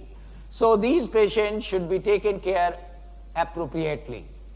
The second group of post-COVID, especially the patient is undergoing NCS in immediate post-COVID era, or patient is still symptomatic, especially in less than 7 weeks, they are at high risk and to be taken care of. There are plenty of risk scores, but the current guidelines, they don't recommend any of them. They only suggest the assessment as we have discussed earlier. They emphasize the importance of clear and concise communication with the patients using simple verbal and written instructions about medication changes in the pre and post-operative phases. It should be considered to prepare a checklist of common issues to help patients of CVD or at high risk of cardiovascular complications undergoing NCS. So, ladies and gentlemen, these are the few take-home messages. Our population is aging with high levels of comorbidities and more need of NCS. The clear assessment of risk and risk reduction strategies must be implemented to reduce perioperative complications and improve outcomes in this high-risk patient population. Investigations such as ECG, cardiobiomarkers, echo, CCTA, and frailty assessments are recommended based on the clinical scenario of the patients.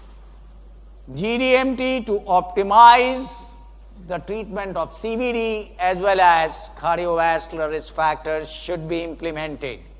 Clear and concise communication of changes in medication should be provided to patients. So, ladies and gentlemen, what I would suggest that as per new guidelines, do the pre-op cardiac assessment and implement strategies to reduce them, to reduce the perioperative complications, morbidity and mortality in our patients. Thank you.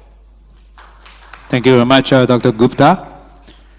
So can I take it from your lecture, and this seems to be consistent with the American recommendations, that the initial part of a preoperative assessment of a patient is really based on the patient's history and physical examination, and that the role of stress imaging is very low. Because I get a lot of referral, 80-year-old going for surgery, functionally active and so forth. I just say, go home, go ahead with the surgery. So would you say that's a fair comment here, that the entire preoperative assessment of an otherwise well patient going for a non-cardiac surgery is entirely based on history and physical examination? Right. Earlier we used to basically do it on the clinical basis. What happens, subsequently they have realized that in post-op period, lot of PMIs are undetected, and because the patient is under sedation, under anesthesia and all, and nobody was doing any surveillance, so they get undetected. But if you follow those patients who had an MI and those who do not, and compare 1 year MACE and CV mortality, it's threefold in them. Threefold increase in MACE and threefold increase in mortality. So it's very important to pick those undetected PMIs which are happening in pre-op, post-op period. And that's why they say that these biomarkers to be utilized, but they have to be utilized appropriately. The second comment, questions that I have of you is this mechanical valve patients. We know that many of these patients sometimes present with bleeding event, and you just simply stop the anticoagulant and nothing happens to them, even up to 2 weeks without any anticoagulant on board. So bridging for a non-cardiac surgery is really non-evidence based. There's no randomized trial to say that a bridging with intravenous heparin or sub-Q low molecular heparin is superior to just simply stop it before the surgery. What do you think? In our institution, at least 2 patients we know of, especially at not mitral aortic valve replacement, and the valve was stuck. Of course, it was opened by thrombolysis, but it was stuck. So in our institution, it is a policy, especially for mechanical heart valves, we bridge with heparin. I would say that the risk of aortic valve thrombosis is much lower than a mitral valve thrombosis, simply because of the high flow state. But in our experience, it was aortic. Just when this trial was done, basically the mechanical valve patient was excluded in that trial. So no doubt bridging in the mechanical valve patients is the not evidence-based. And we have seen already that, as you are rightly told, many patients having the bleeding, and we stopped the PTNR, without PTNR, even the warfarin for few days, and nothing happened. So it is not evidence-based, because in this trial, this patient was not included.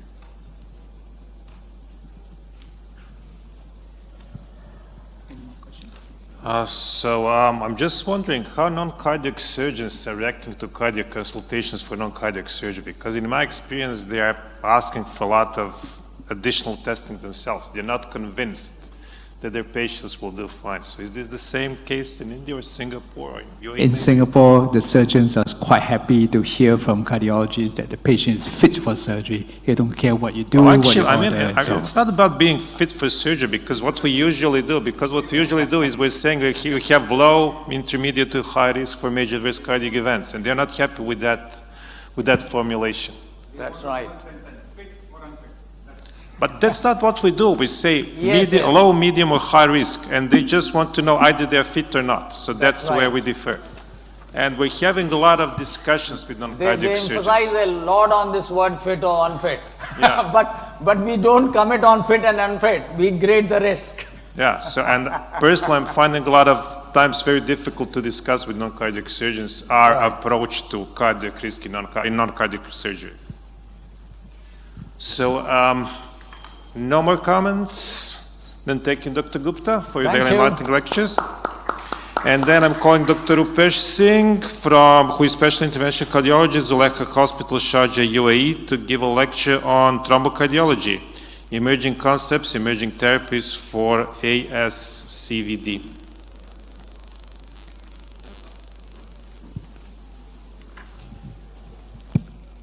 So good evening, everybody, and thanks for the introduction, kind introduction. So my topic is cardiology, emerging concept, and I will start from where Dr. Mittal has left, that once we control the traditional risk factor, what residual is there.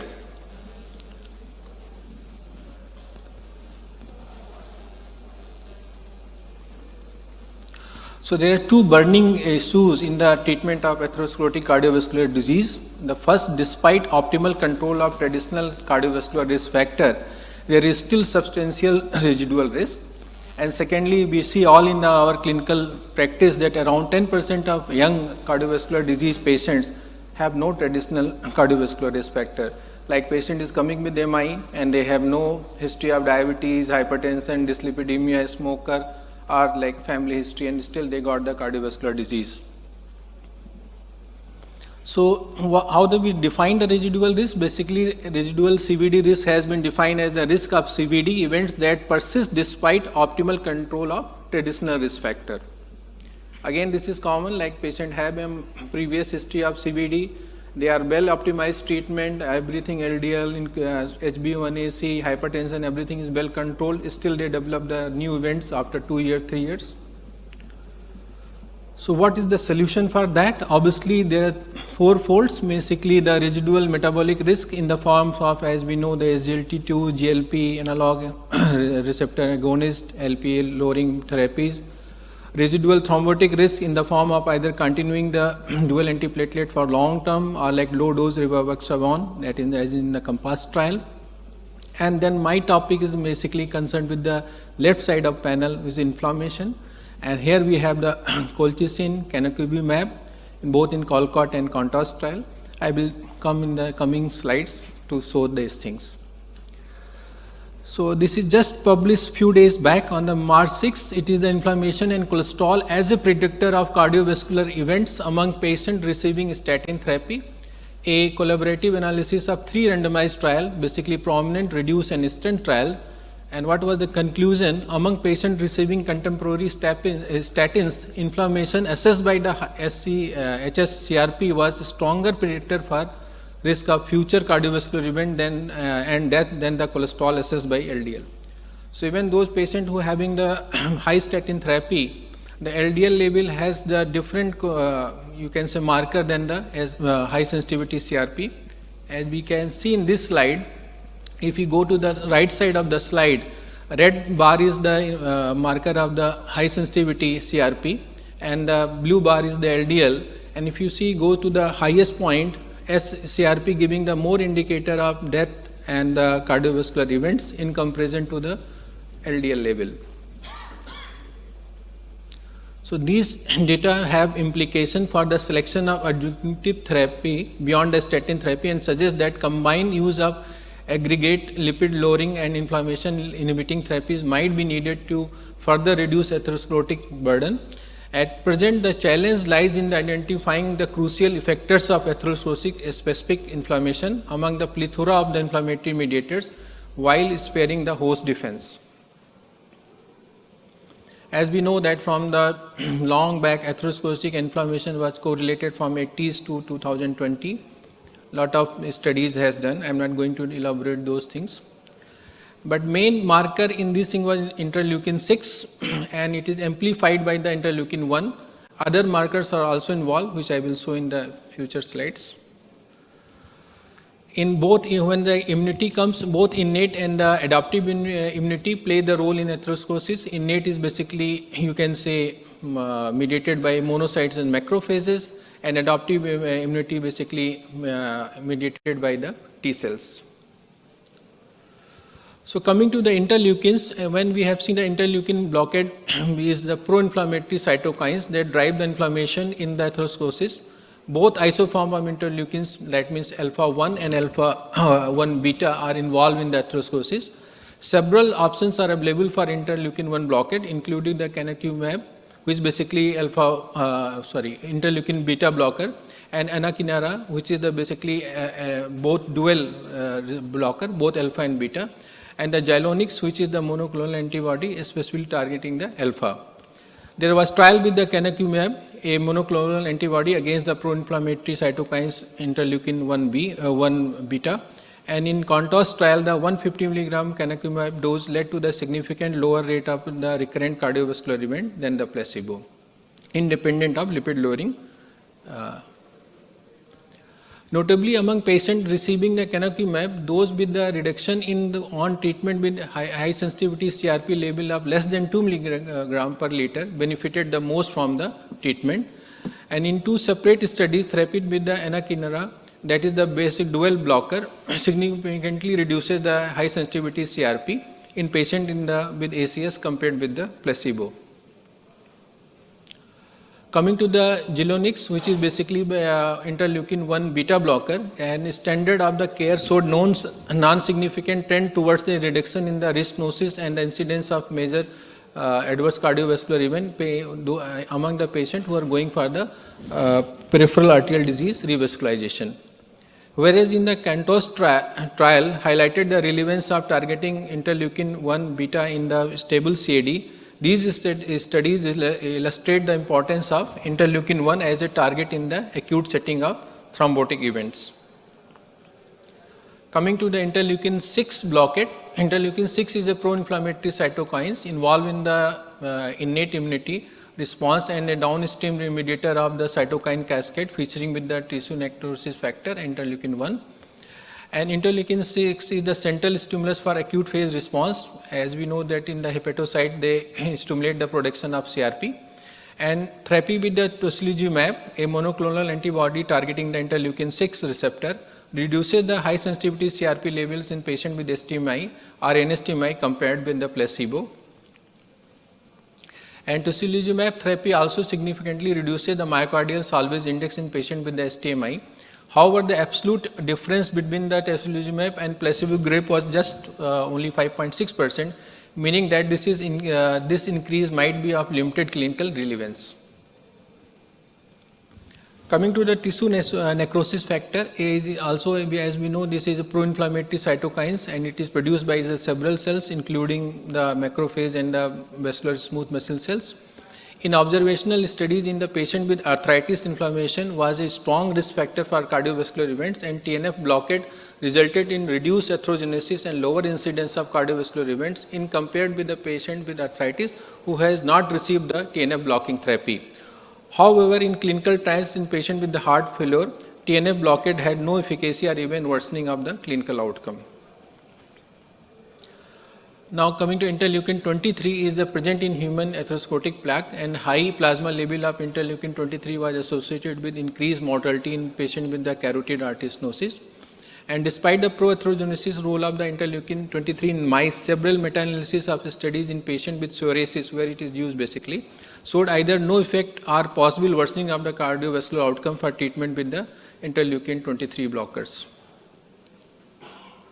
These are the just the molecules which are in the, you can say, either preclinical or pilot study, or some are having the proper outcome trials. I'm not going to details of the trial, these things. Now coming to another concept, that CHIP. CHIP is basically clonal hematopoiesis of the indeterminate potential. With the human aging, bone marrow stem cell can acquire the somatic mutation that can give rise to clones of leukocyte that circulates in the peripheral blood. The acquisition of further mutation by such clone can lead to the myelodysplastic syndrome and ultimately acute leukemia. But most important point is that, however, the increase in total mortality in an individual with the CHIP by far exceeds that attributable to the transformation to acute leukemia. And the cardiovascular disease make up this gap in mortality. So those having CHIP, they have more probability to develop leukemia, but still they die more due to the cardiovascular disease rather than the acute leukemia. The fully adjusted for all traditional risk factors, CHIP confers a risk of for myocardial infarction and stroke equal to or greater than the previously recognized contributor to cardiovascular risk, save the age itself. Mutation in only the handful of genes causes the CHIP. The most important common mutation among the CHIP individual is TET2 and the DNMT3A, which encodes for basically the methylation of the DNA. And experiments in have demonstrated that the introduction of CHIP mutation, particularly TET2, accelerate the atherosclerosis.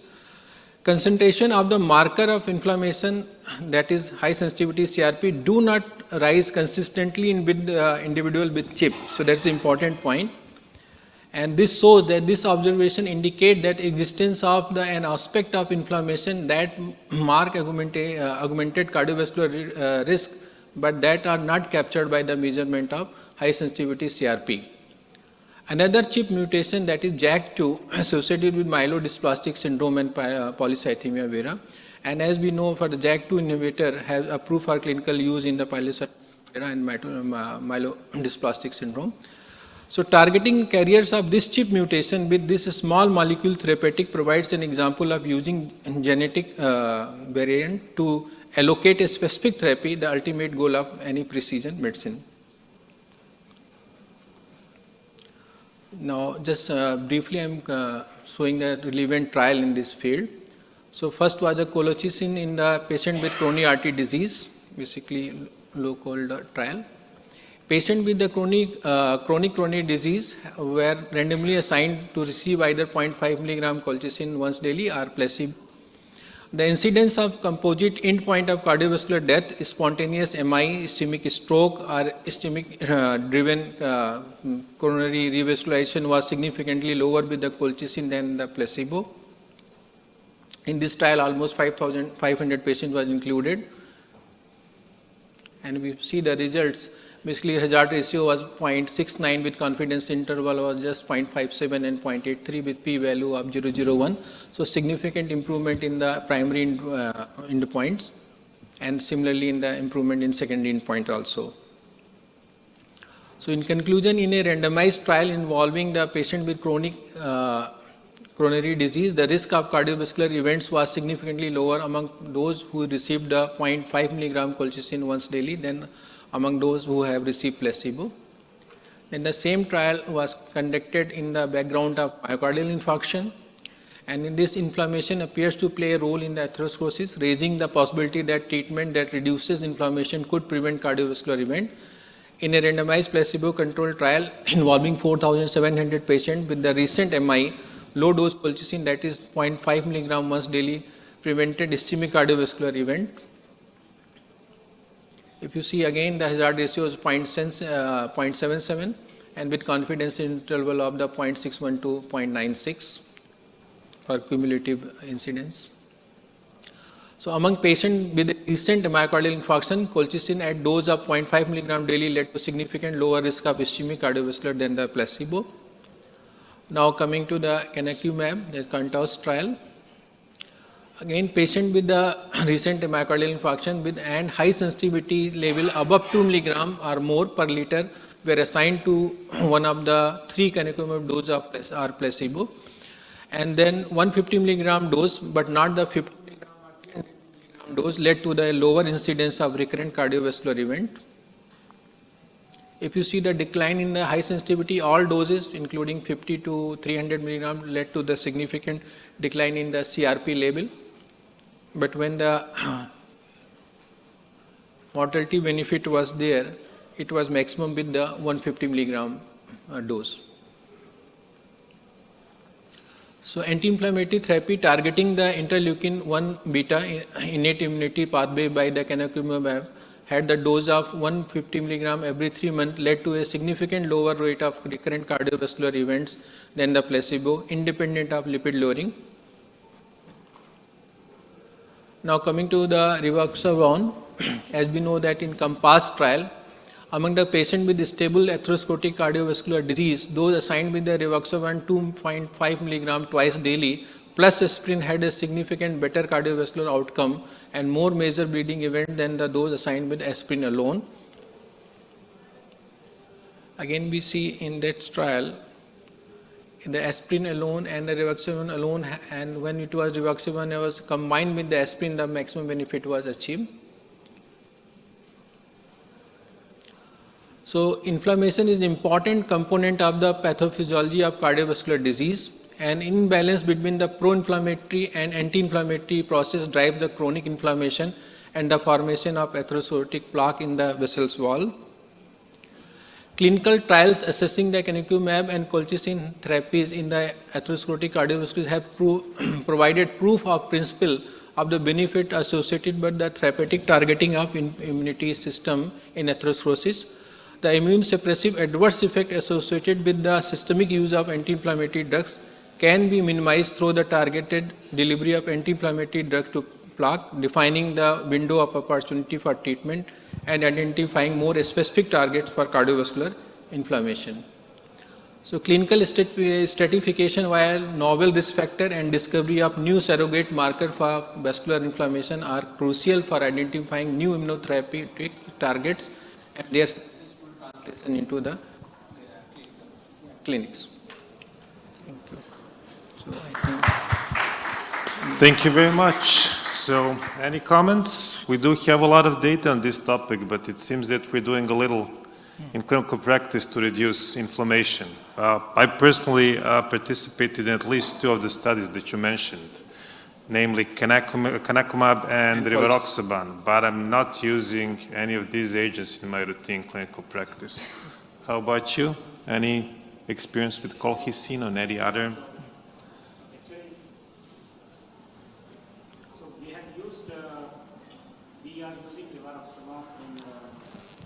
In select number of patients who have chronic residual ischemia and nothing more can be done, and those who are at a very high risk. So on a long term, we are giving them and we are using them. So I have a dozen patients like this. I have not used colchicine or your other canakinumab for this purpose, and I want to know from you if are these any one of these is in the approval stage already or in the guideline or not yet? Yeah. Actually, these are still not in the guideline. These are the, you can say, principle in the proof to see that whether atherosclerotic with the anti-inflammatory therapy works or not. So it is working. But still in this trial, the rate of infection was more, and in the COMPASS trial with canakinumab, the mortality was more due to the severe infection. So still we require very targeted therapy. That's why these are still not in the guideline. And still it is, you can say, more evolving field. In future, maybe go and with better molecule to identify exclusively the cardiovascular inflammation and treating them rather than generalized treatment. So in one way, when the early work of Ritter, which is very famous in this inflammation part, so the aspirin's main utility is not just for antiplatelet, it is also as anti-inflammatory. And they showed that it reduces the CRP, high sensitivity CRP, in those patients who were on aspirin. So it is quite agreeable and agreed upon that inflammation is a very important aspect, and for that same reason we should be using anti-inflammatory in some way or the other. Sure. So I thank think you. same thing for the statins also. In Jupiter trial, Absolutely. it was proven Yes. when SCRP is Yes. also little declined. Absolutely. And they are getting the maximum primary prevention in the Jupiter trial who has decrease in the SCRP level. Correct. Yeah. Okay. Thank you very much. Any other comments? Well, my personal take of all this anti-inflammatory drug is that particularly canakinumab is that it is still a hypothesis generating stage. I mean, that was a good trial to begin with. And before it becomes a guideline directed therapy, I think we need more corroborative evidence. Yeah. Thank you very much, Dr. Singh. Thank you, Thank you very much, Dr. Rupesh. The final speaker for this session is Dr. Abdul Jabbar. He's a consultant endocrinologist at Medcare Hospital, and he'll be talking all about prediabetes. Is it a real disease?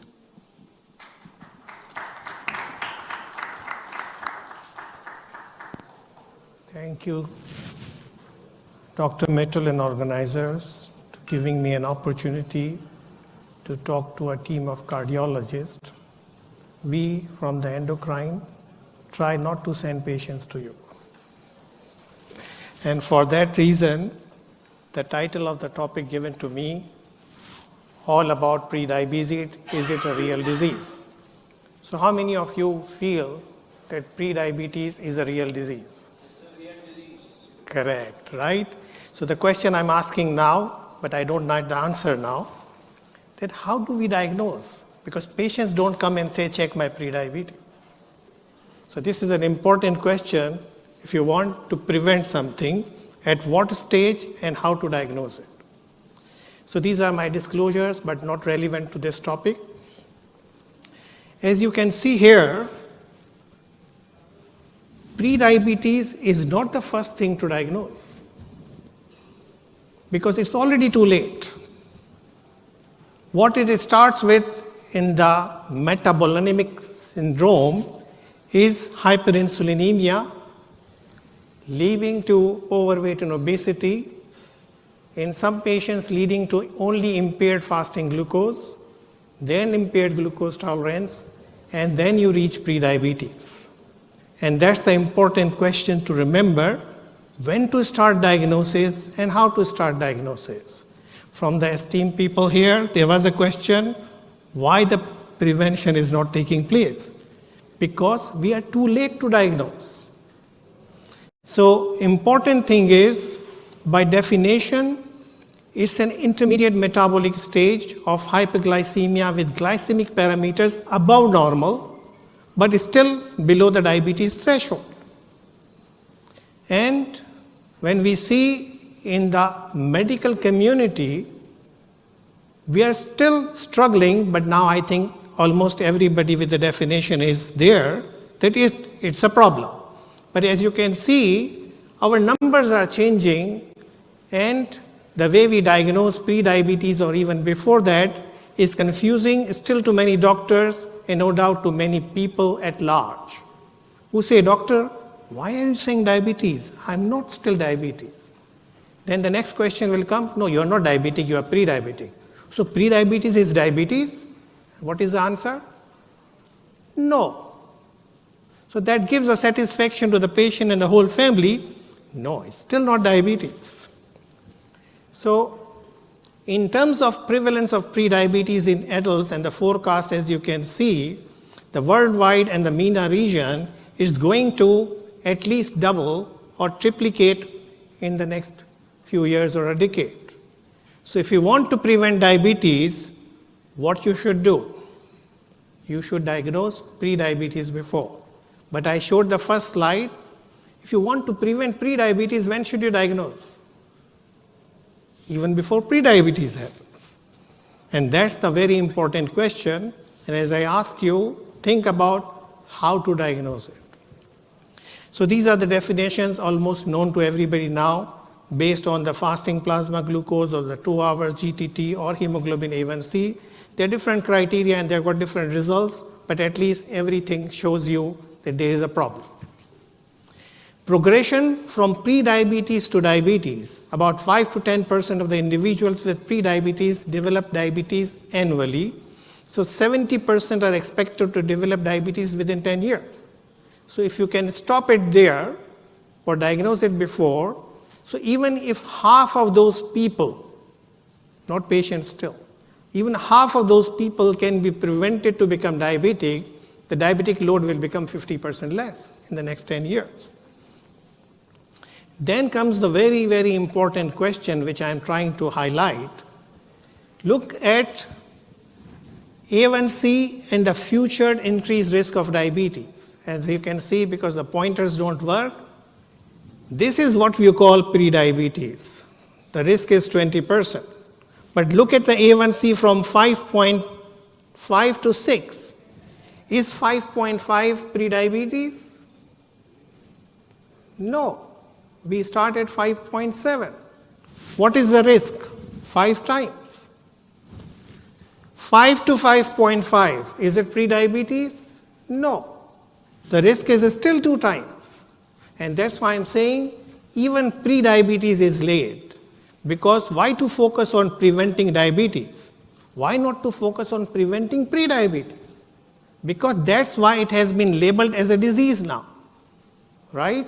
So if you want to prevent something, you diagnose it before it happens, not after it happens. But for now, we are diagnosing pre-diabetes after it has happened. So this is an important message for all of us to remember. Then, why pre-diabetes is important?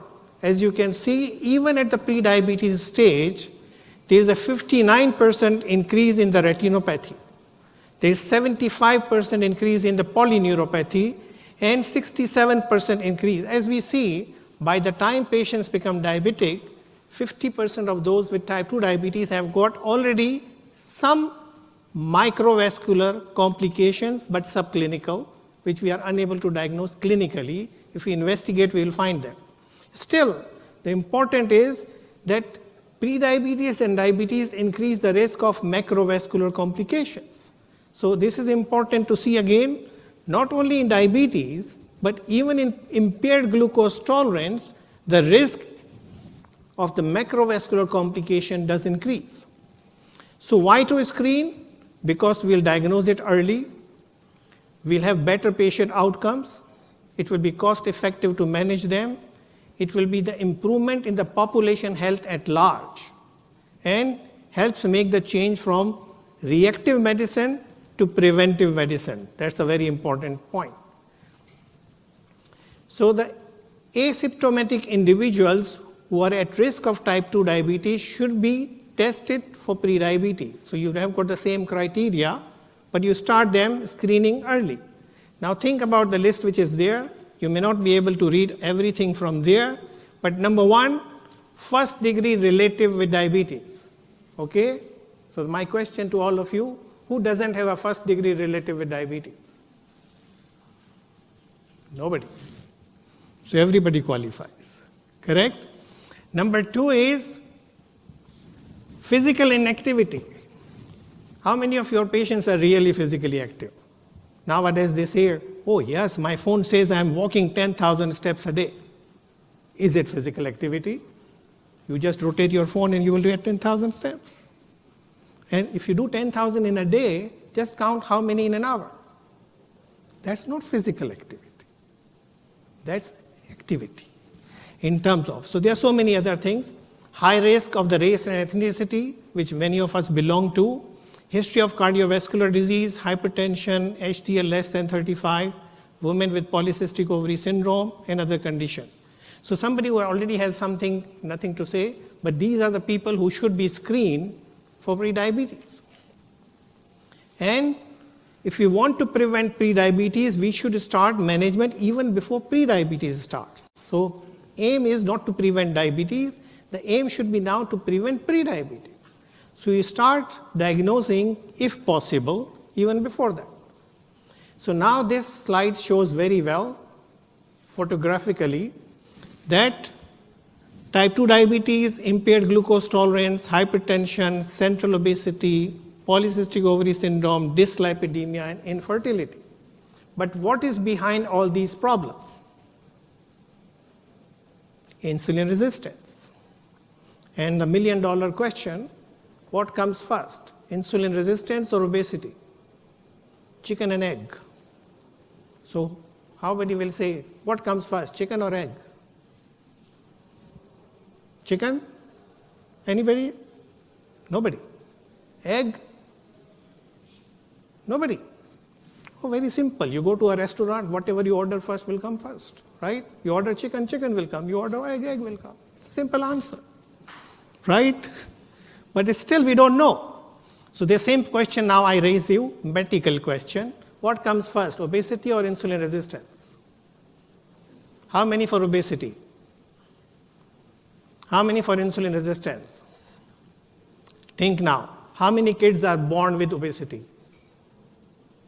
None. What are they born with? Insulin resistance, because both their parents have got metabolic syndrome. So that's where the picture starts. So you don't have to look at the child. You look at the mother and father, say, oh, he's insulin resistant.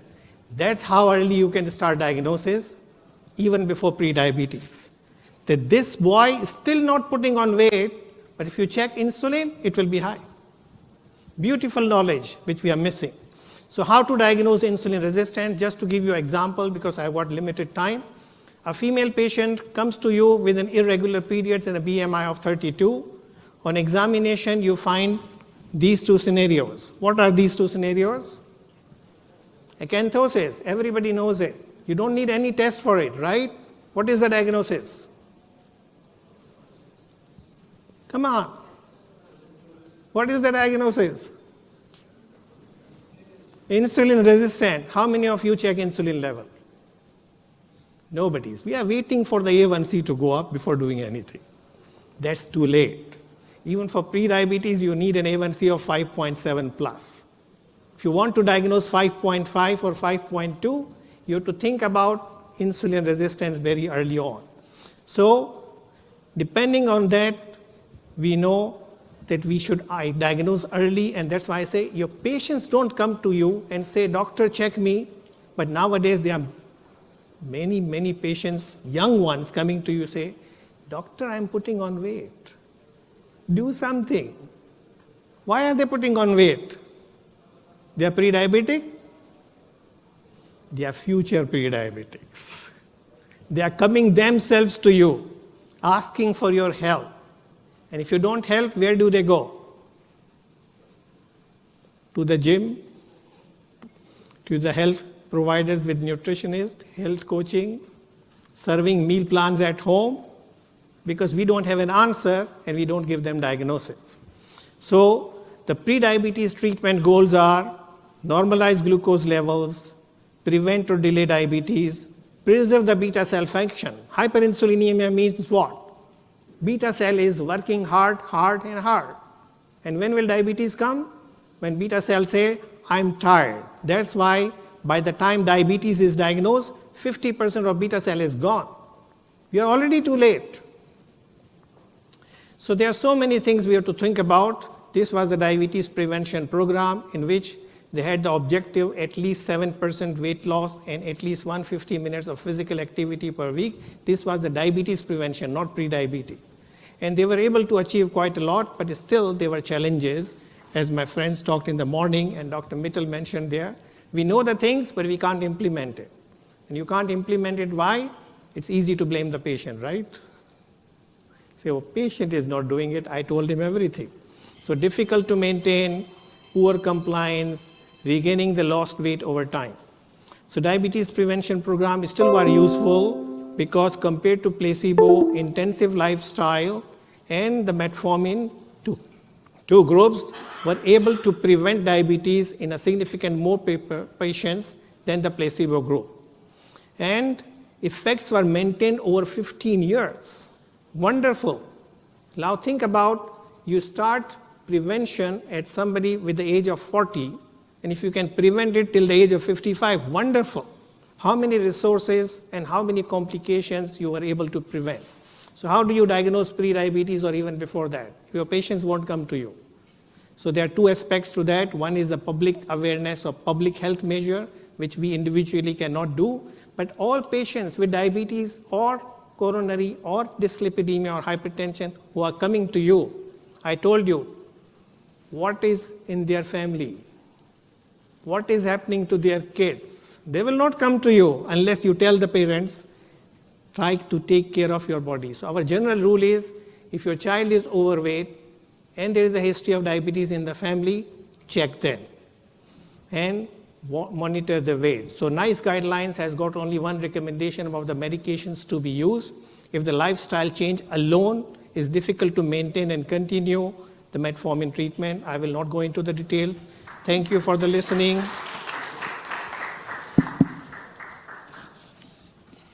Thank you very much, Dr. Abdul Jabbar. As a cardiologist, I seldom had the opportunity to listen to diabetes talk, so that was very enlightening. And also, cardiologists are binary animals, so we work on numbers.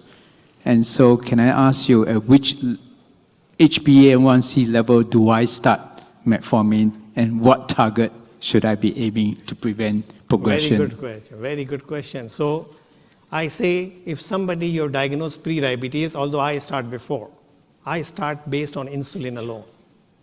But based on the international recommendations and guidelines, if somebody is pre-diabetic, the first is the lifestyle change. You know very well, I know very well. And I say doctors know before the patient does anything.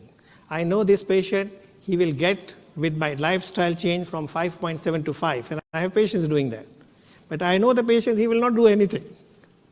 So I give them an opportunity for 2 to 3 months to make the lifestyle changes.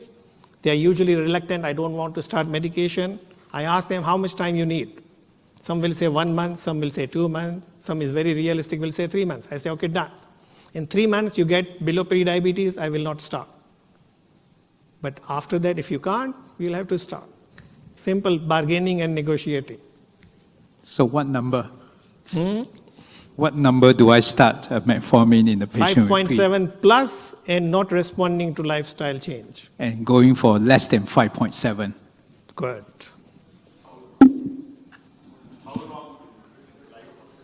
How long the patient and his metabolism behaves. Yeah. But lifestyle change makes a big difference in the diabetes prevention study. If he implements lifestyle, I always explain to my patients, if they come in pre-diabetes, it will all depend upon you which trajectory you want to adopt. If you don't take care of your lifestyle, ultimately you will go to diabetes. But if you implement lifestyle in which the most important component is to lose weight, you will go back from pre-diabetes to normal. And if you maintain weight and continue exercise and take care of your stress and sleep, you will maintain euglycemia and you will not require that. So that's all. So you have to explain nicely and have a follow-up throughout. Yeah, just to add to that, my diabetes patients, I follow them every 3 months. But this group of patients, I tell them, I want to see you after a month. I will not do any test. I just want to see how is your weight doing and how your central waistline doing. If I'm happy, I don't have to worry about it. Any more?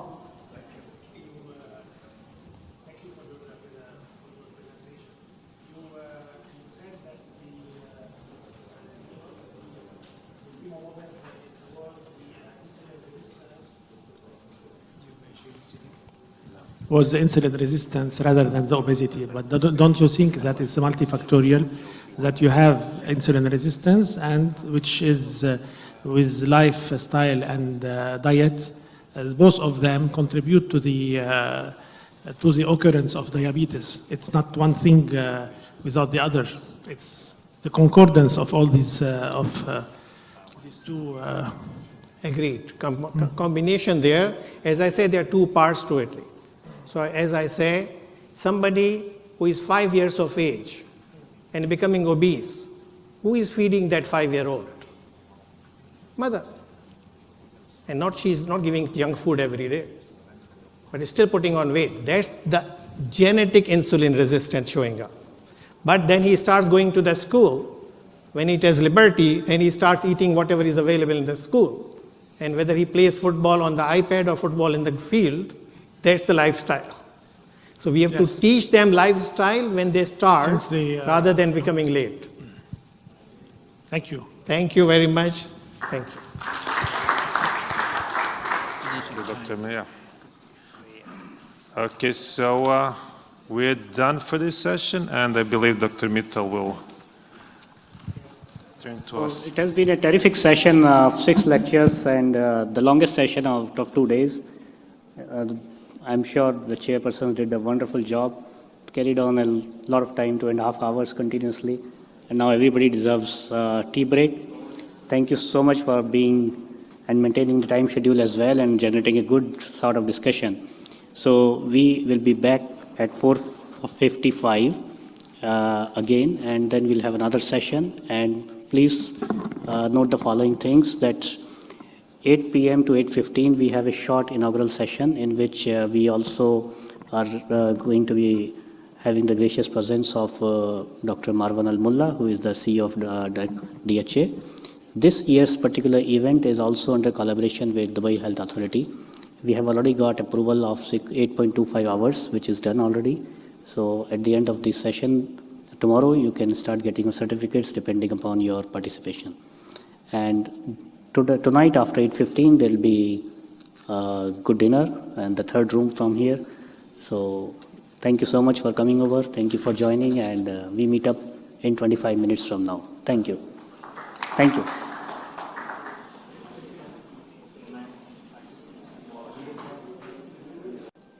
So we are going to have yet another very exciting session with a number of nice talks with great speakers.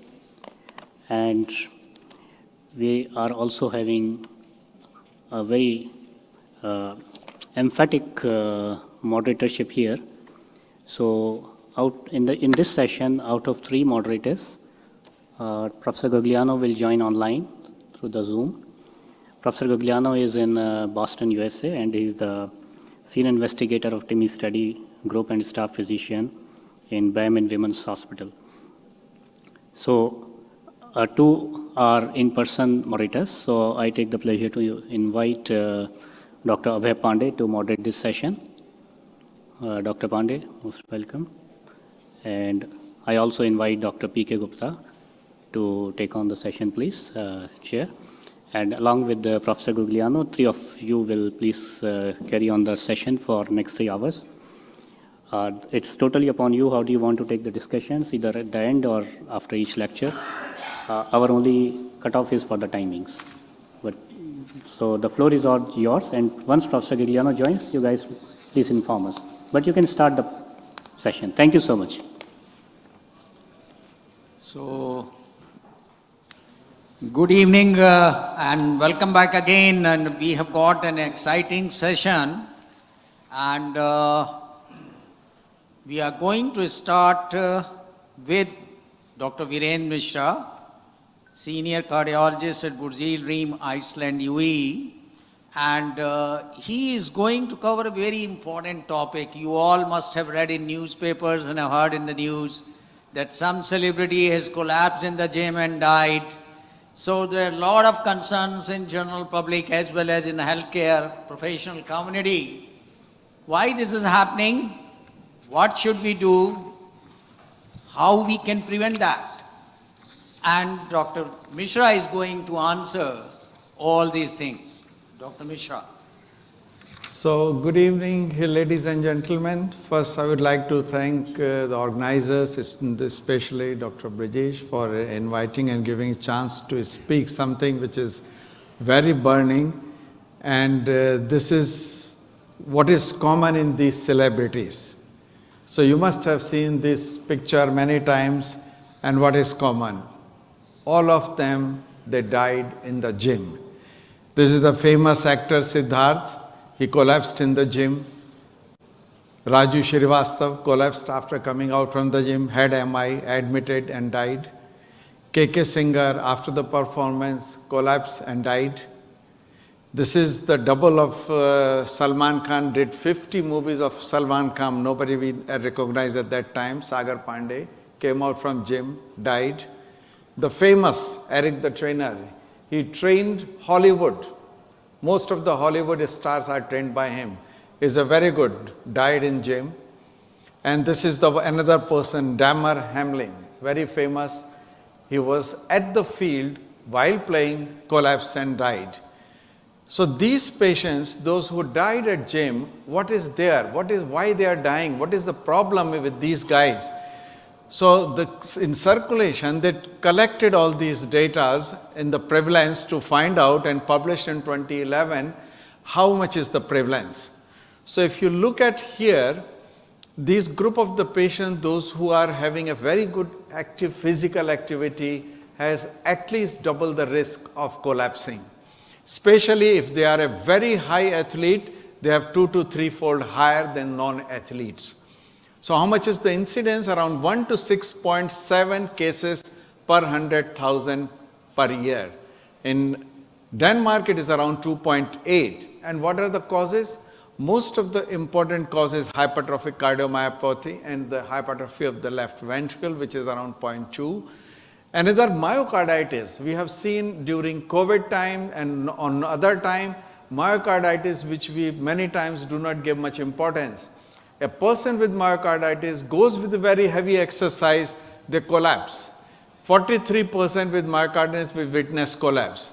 And most common is lymphocytic myocarditis.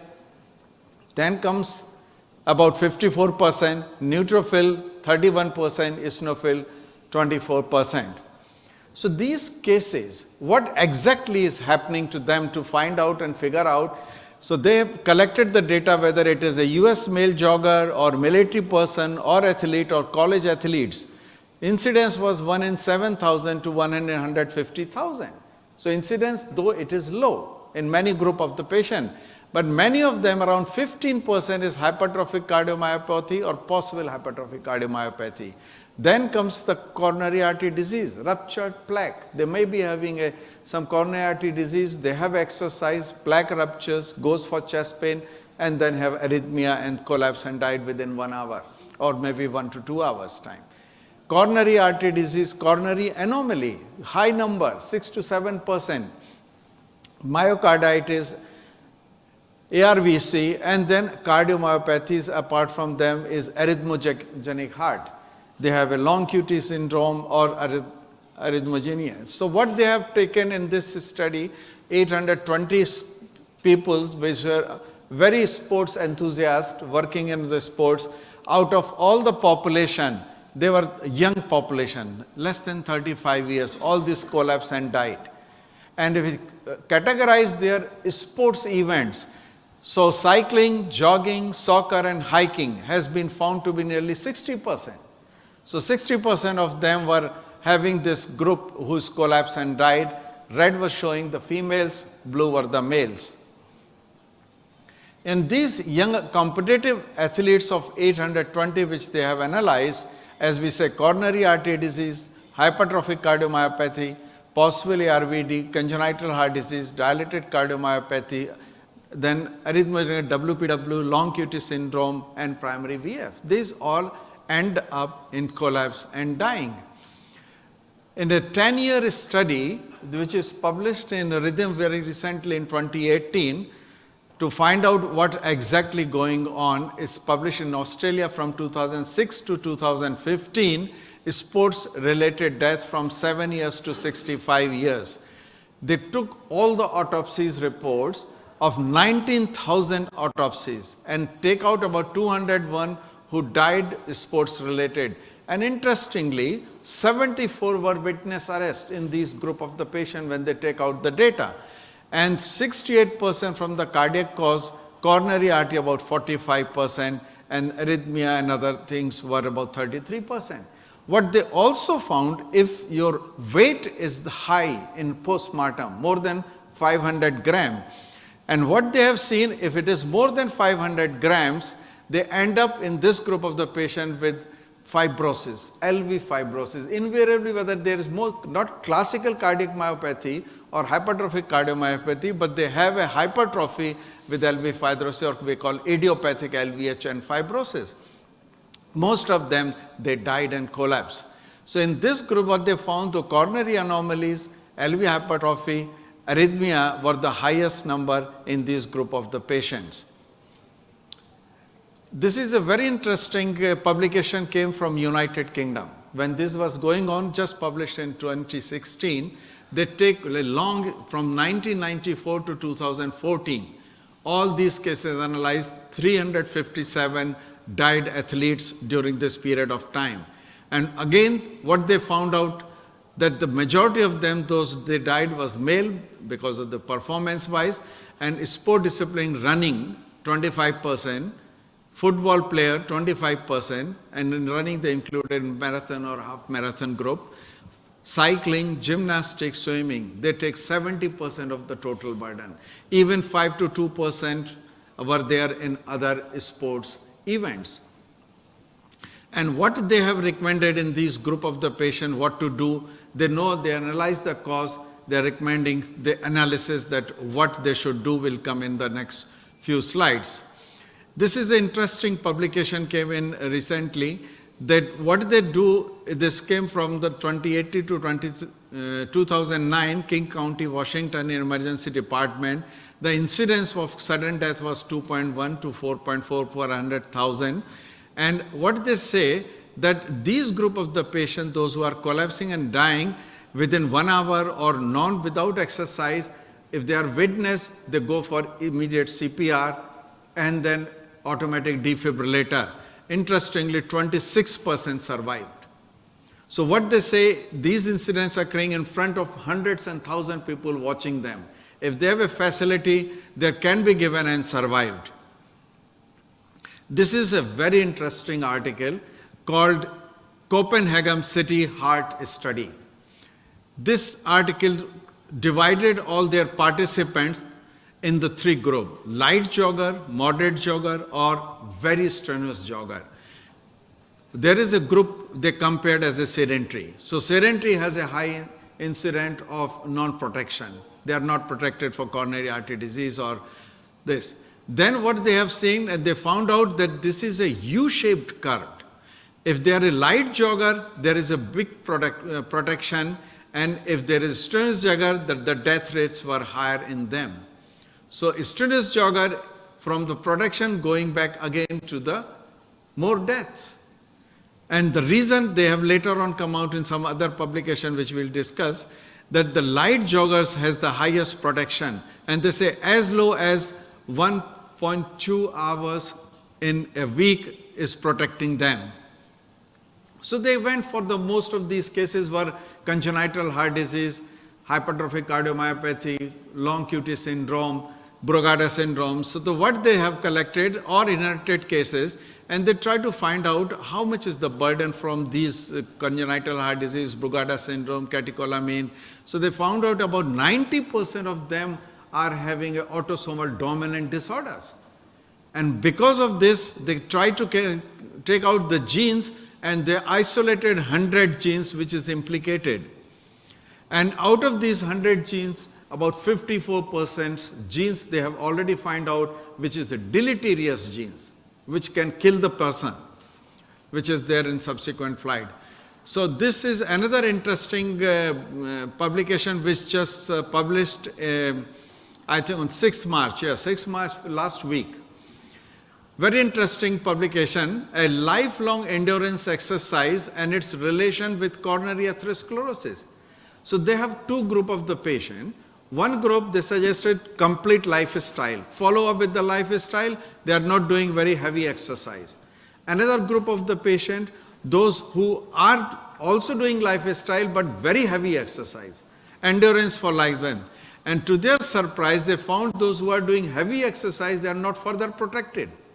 The lifestyle group were doing superior compared to those who have, and all patients have a cardiac CT to calculate the plaque size, plaque calcification, plaque mist, and they found out that those who are not doing very heavy exercise, they are more protected compared to those who are having a heavy exercise. So what guidelines suggest? What they came out? So AHA, HCC, American Heart, as well as we are followed by also to these European societies, what they suggested, 14 element guideline. All these who are going for high sport should go for this 7 questionnaire for personal history, like history of chest pain, discomfort, syncope, pre-syncope, fatigue, all these things.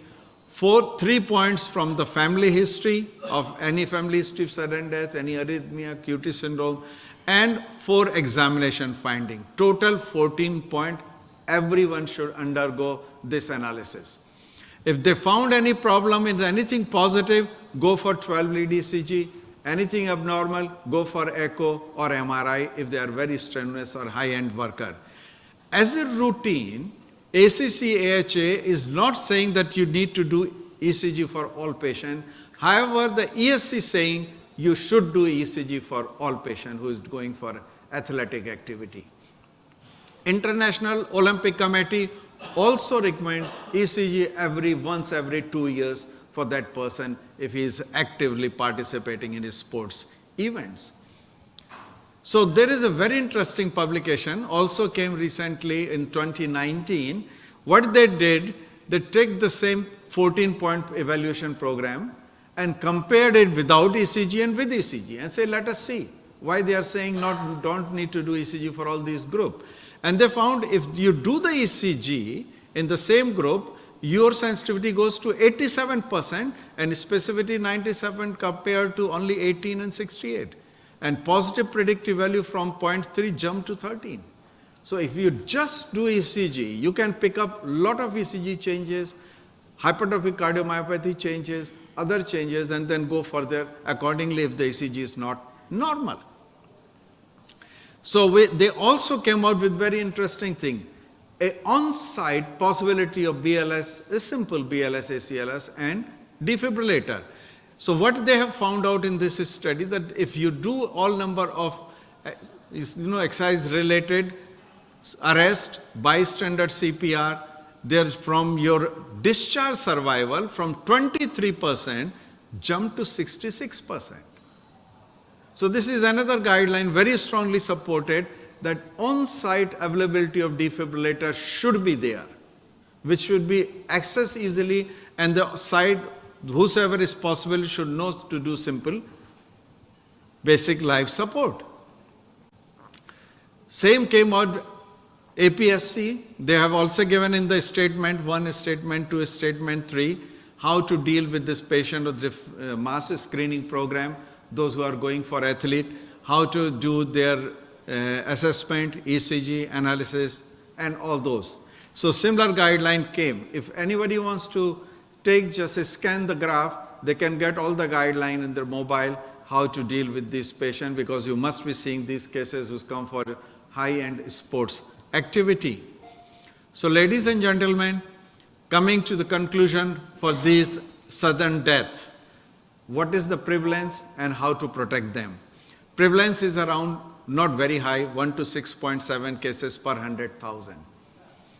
Majority of the cases are coronary artery disease, cardiomyopathy, right ventricular arrhythmogenic congenital heart disease, congenital coronary artery disease, left coronary coming from the right coronary sinus, and other conditions with arrhythmogenic, like arrhythmogenic QT prolongation. The total coronary artery burden is around 45%, and other structural 34%, LV hypertrophy more than 15 millimeters is around 55%. So this is bringing them more for arrhythmogenicity. Arrhythmogenicity is complicated in the variant of congenital is found in about 71%, and as I said, the deleterious one is in about 53%, which is very dangerous mutation of these genes. Though in Copenhagen study, they say that 1 to 2.4 hours in a week can protect you. And your protection with your exercise is very good, 30% lower risk in death. So exercise is strongly recommended. And we do not say that you don't go for high exercise or high-end exercise or more severe strenuous exercise. You do it, but you must have pre-participation screening. Pre-participation screening is very essential, whether it is a school level, college level, university level, or central or what we call a state level. Possibility of trained BLS and availability of automatic defibrillator on site can protect and improve your survival from 23% to 60% already been proved. Thank you.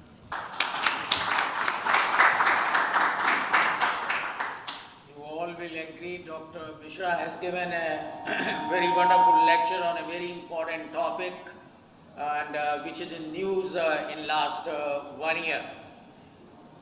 Any comment from audience? Yeah. What is the role of performance enhancing substances which are used many times, which is not mentioned in the guideline anywhere? So the performance enhancing substances, I didn't take it here and because that's an entirely separate topic. They take a lot of anabolic steroid, creatinine, high protein content, and what happened, it has been found conclusively, they got LV hypertrophy, their LV mass increases. They do not understand, but if I can run my video of the first one, it was not playing, where the performance is, people are the maximum number of the people, those who are collapsing in this activity. One of the reasons they say, because again, that the fibrosis is triggering the arrhythmia. And that is there, so performance, though it is good for bodybuilding and bodybuilder, but there is no study directly compared the performance substance with non-performance substance, but yes, they put them on high risk. Yeah. So. Yeah, I think as Dr. Mishra commented, we all familiar with the athlete's heart. And in athlete's heart, if cardiac MRI has been done and it was found, there is a lot of fibrosis. And these perifibrotic areas, they act as arrhythmogenic areas and trigger arrhythmias and sudden cardiac death. The second question, whatever the causes which has been listed, Dr. Mishra, what's your opinion of SCADs? Sudden coronary artery dissection. Spontaneous coronary artery dissection. Because some of the papers, they highlighted that this could be also a contributing cause, especially those who are doing vigorous exercises. But in all those studies which you presented, probably this was not a listed cause. True. This was grouped as a coronary artery. So there has a group where they put coronary artery 20% or 15% was grouped in them. That is definite events. So there are 2 or 3 coronary artery problems which is killing the person. One is dissection of coronary arteries, spontaneous dissection of coronary arteries, even spontaneous dissection of carotid arteries. Yes. Which is also been mentioned there. Second one is plaque rupture.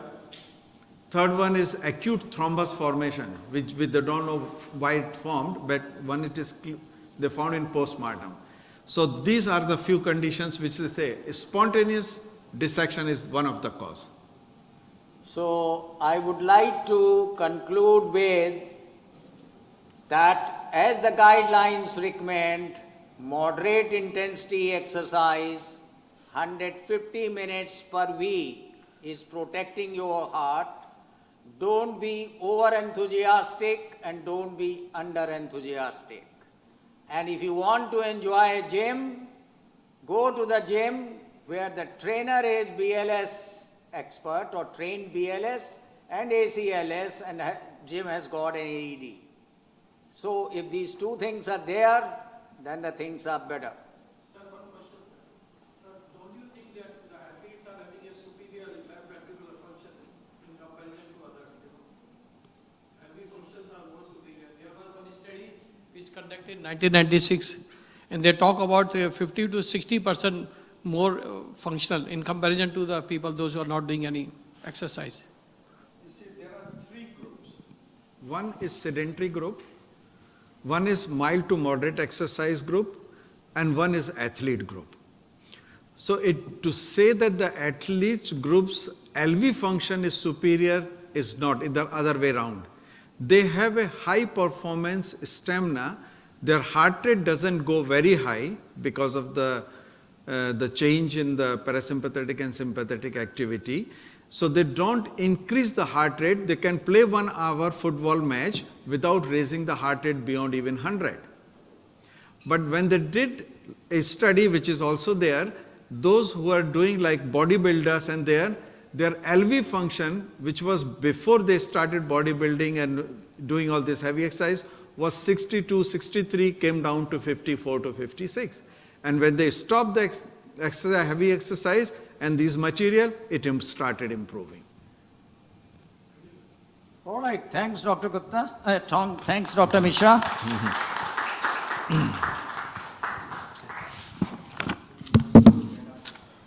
After a beautiful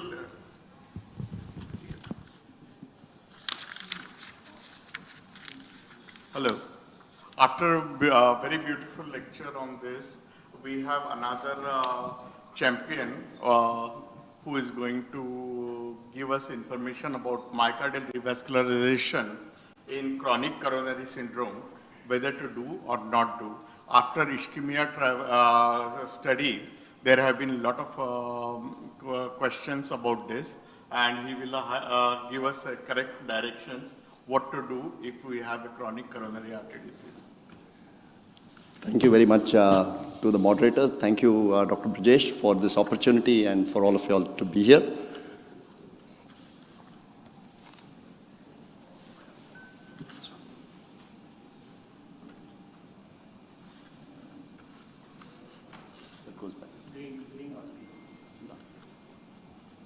So, to start off, I'd like to say that, there's come a time 10 years ago when we would be at the forefront as interventional cardiologists taking such lectures on acute coronary syndrome and chronic coronary syndrome and how we treat everything with a stent. I think thanks to multiple trials, of which Dr. Mishra is also an active participant, and I'm sure some of the doctors, esteemed doctors here are, multiple trials have now said that, we as interventional cardiologists are no more the gatekeepers for intervening or optimizing treatment for patients with chronic coronary artery disease. We had a wonderful lecture by Dr. Mishra on, and which also touched, upon sudden cardiac death and possible acute coronary syndrome causing this. A lot of these patients with acute coronary syndrome who actually survive end up becoming patients with chronic coronary artery disease. What was arterial disease at one point of time is now called a syndrome because there are multiple reasons why it happens. And therefore, these patients need to be treated as a whole and not just as someone who's got arteries with blockages. So most of the guidelines now have recommended these. Patients with either suspected or stable anginal symptoms and or dyspnea are now most of times part of this chronic coronary syndrome. Asymptomatic or symptomatic patients who had either revascularization or who had an acute coronary syndrome and had a treatment of either an angioplasty or a bypass for that. Patients with suspected microvascular and vasospastic disease also fall under this category of patients. And then some who are detected at screening. So plenty of patients who come for a wellness or who come for preoperative evaluation. Patients who come with the symptoms suggestive of angina who undergo a non-invasive testing. What is very, very important is if these patients are picked early and treated adequately, you see that the graph, like the green line, stays low in terms of cardiac events of either death or MI over a period of time. And if you notice there, the majority of treatment for these patients, apart from revascularization where necessary, is in fact secondary prevention through medical means. Patients who are not picked up for any reason at all, these are the patients who experience more and more acute coronary syndromes in their lifetime, and with every single episode, their risk of death or MI subsequently goes up. This is a busy slide just to tell you how many trials there were to tell us whether CABG, PCI, or medical treatment was treatment of choice. And while in the past, most of us were gung-ho about the fact that we revascularize everything, we open all arteries, we treat anything that looks even minutely disruptive. Number of trials, including some of these latest trials, have told us that we need to indeed be prudent in our, in our approach to these patients. A lot of importance has now been given to functional testing of these arteries, though by eyeballing they might look severe. and to only treat ones that are actually necessary and warrant further intervention. So one of the most important things that we've now realized is that interventional or treatment for patients with, with chronic coronary syndromes is not in the purview of the interventional cardiologist alone. This has got to be a group decision. A lot of it is based on patient factors as against just, the presence or absence of blockages in their coronaries. A lot of it has to be based on how how best we can treat these patients in terms of the cardiac surgeon playing the lead role or the interventional cardiologist, and only after that should any form of treatment be offered for such. So while in the past, it was the interventional cardiologist who was the gatekeeper who would tell you, oh, you've got 2-vessel disease, you've got 3-vessel disease, and we need to, revascularize everything. We open all these blocked arteries, and you live a normal life. Here we now see that there are lots of other things of assessing risk versus benefit, looking at patient factors, which were hitherto unconsidered. Subsequently, after the procedure, and this is where I think real treatment begins, right? So as interventional cardiologists, we just are good at opening up blocked arteries, but their majority of treatment is thereafter. So smoking cessation, developing adequate rehab programs for these patients, looking at psychosocial interventions and looking at pharmacotherapy and their compliance. This plays a major role in outcomes. So as in the past, where a lot of these would have ended up with revascularization, you'd see that most algorithms today focus on OMT or optimal medical therapy. So you have a patient with suspected, I wonder if there's this thing here. So you have most patients, I don't think you can see it. All right. So patients with established chronic coronary syndromes, you would do some kind of non-invasive testing to see where they fall. Once you predict their event risk, if they are low or intermediate risk, the treatment remains optimal medical therapy. For patients who are at high risk of events, even there, the first modicum of treatment is still optimal medical therapy. You make sure he's got a high enough dose of statins. He's on either a single or dual antiplatelet agent. He's on ACE inhibitors, beta blockers, other agents that prevent or reduce his anginal episodes, treatment of heart failure, atrial fibrillation, antecedent conditions. And despite that, if it doesn't work out, that's when you consider revascularization. Even when you have an established patient who, despite optimal therapy, requires some sort of treatment, you would still do invasive functional testing like a flow reserve study and only treat those arteries which potentially could lead to a future event.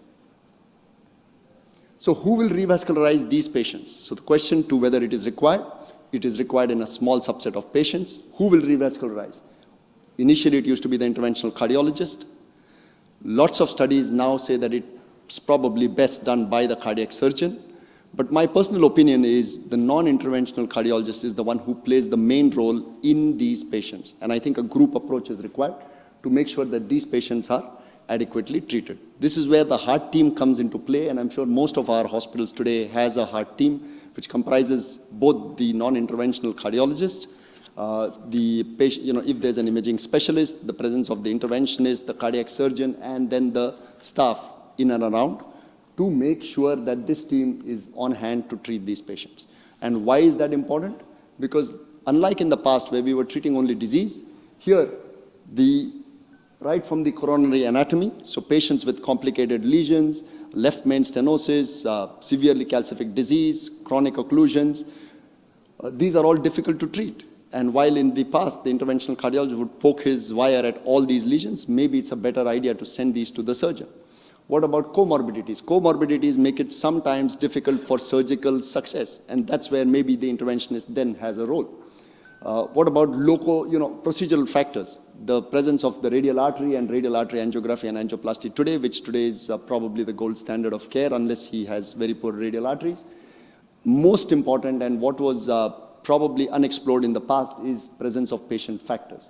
So patient preferences, compliance to therapy, religious beliefs, patient education. If these are not catered to, then all the effort that the heart team takes will probably go to waste. So angiographic features, which increase the complexity, like we discussed, the left main, proximal LAD disease, presence of calcification, total occlusions, bifurcation, trifurcation lesions, tortuosity of these vessels, osteal stenosis. All these make PCI difficult and probably make bypass a more lucrative option. So before we decide to treat any of these patients, what is important is to predict patient risk. Patient risk is predicted with the heart team approach. If a cardiac surgery is being planned, an STS score is probably a good idea to determine whether he is at high risk, low or moderate risk for the surgery. Anyone who's at low or moderate risk, surgery I think is the preferred modicum of choice for patients who remain symptomatic despite optimum therapy, or in a small subset of patients where there is survival benefit. Patients with multivessel coronary artery disease, doing a syntax score may be beneficial. Again, this is a 2B recommendation, and for us, what's in the green, the class 1 recommendations are the recommendations where there is a consensus amongst everyone that this is beneficial. In the others, all 2s and should not be, may be done. So here, patients with STS score, what's important is that there are potential effects of surgery, which needs to be catered to and discussed with the patient. Whereas in patients who undergo an angiogram and potential PCI, nowadays the gold standard of care is to assess coronary physiology by doing either an IFR or a fractional flow reserve, and only limiting treatment to patients whose FFR is less than 0.8. So what about these patients? Use of coronary physiology now is a grade 1 recommendation, and certainly patients whose FFR is more than 0.8, you would see no benefit, and these patients should not be revascularized with angioplasty. Why do we revascularize these patients? Is there any mortality benefit, morbidity benefit, or is it just symptom relief? So there are very few classes where mortality benefit has been proven, and this is predominantly multivessel coronary artery disease with LV dysfunction and or left main coronary artery disease with significant more than 50% disease. And in both these, as you can clearly see, bypass outscores angioplasty. The only situation where an angioplasty may be considered is in these patients with a left main with a low syntax score. In patients with a left ventricular dysfunction that's mild, again, CABG may be recommended. All other indications are poor indications for in terms of survival benefit. Certainly patients with single double vessel disease which do not involve the proximal LAD or the left main, no improvement of survival is seen. This is a busy slide basically to tell you that predominantly revascularization's role today is to improve symptoms. And in terms of improving survival, it's for a very small percentage of people, especially whose EF is low, less than 35% with multivessel coronary artery disease. Now, what about cardiovascular events? So this is now no more survival.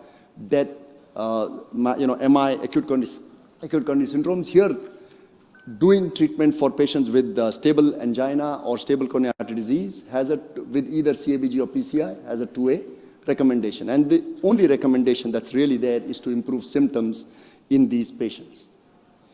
Patients with complex disease, predominantly diabetes, patients who had CABG in the past, again, if there is significant left main disease, if there is multivessel disease with involvement of the proximal LAD, if there is any complicated lesions, CABG is the preferred modicum of treatment. Where can PCI be useful? In patients who are poor candidates for surgery with the same above these things.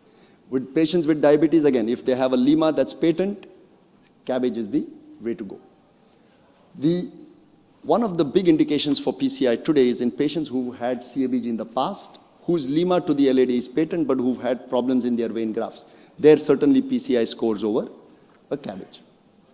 So patients with complex disease, again, you would want to treat them preferably with CABG, especially in the presence of diabetes and multivessel PCI. So what about patients who are undergoing PCI? Now there are certain newer recommendations that have come. One, use the radial artery. Two, if these patients need stent implantation, using an IVUS may be recommended to optimize stent delivery as well as stent deployment. What about other symptoms? In patients with calcific lesions, using a rotablator is a good idea to go. In patients with clinical in-stent restenosis, one could use a drug-coated balloon or a drug-eluting stent. The mainstay of treatment in all these patients, and this is, I think, the major portion of the talk, is lifestyle, use of adequate medications, and other therapies. Smoking cessation, using a healthy diet, physical activity, like Sir said, 30 to 40 minutes a day, 150 minutes a week, maintaining your healthy weight and BMI, and to take your medicines adequately. So medical compliance. This is a slide that's oft repeated, using a diet that's low in saturated fat, low in sugars, low in salt, and high in mono and polyunsaturated fatty acids is what is recommended. Cardiac rehabilitation, education of these patients, and this is a constant process, and 100% of smoking cessation, all class 1 recommendations. As you can see, these are as important as doing a cabbage for these patients with left main stenosis. So in all these patients, what about oral aspirin and other dual antiplatelet agents? Patients with a drug-eluting stent, at least 6 months of dual antiplatelet agents, followed by a single antiplatelet agent. If the patient is at high bleeding risk, one could consider stopping one of them at 1 month.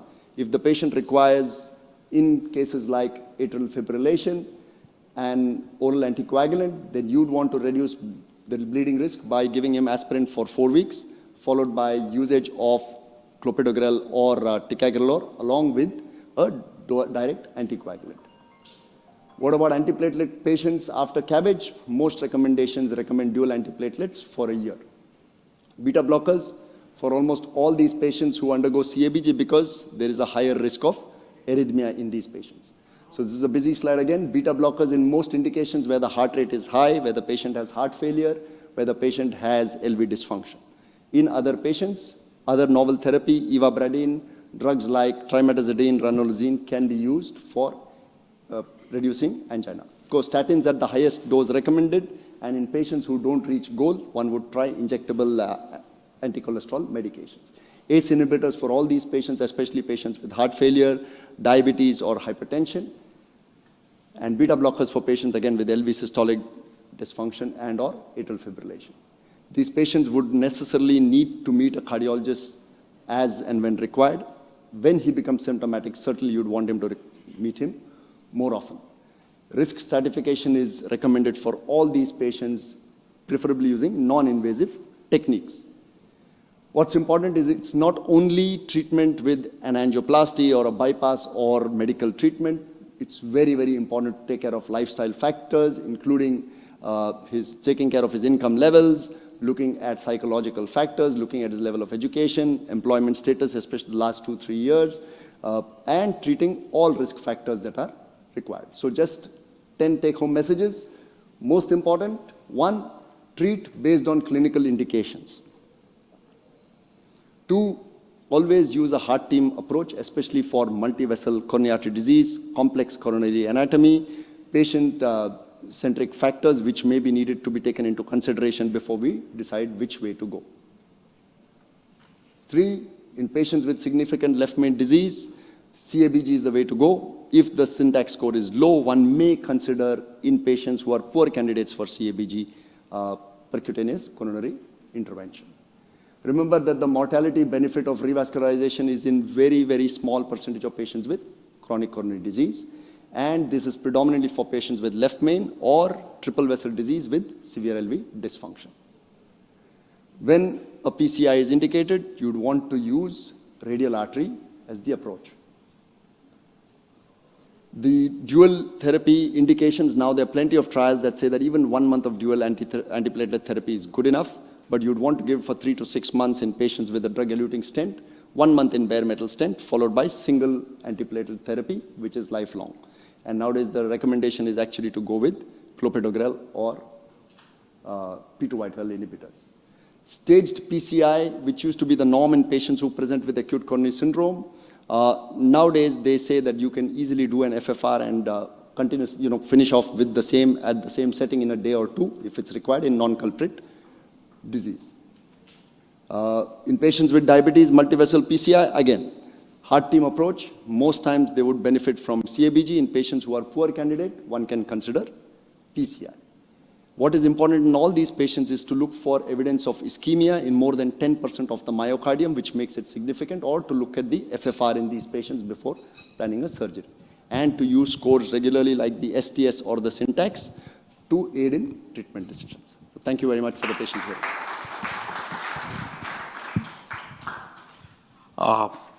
It was an excellent lecture. We learned a lot.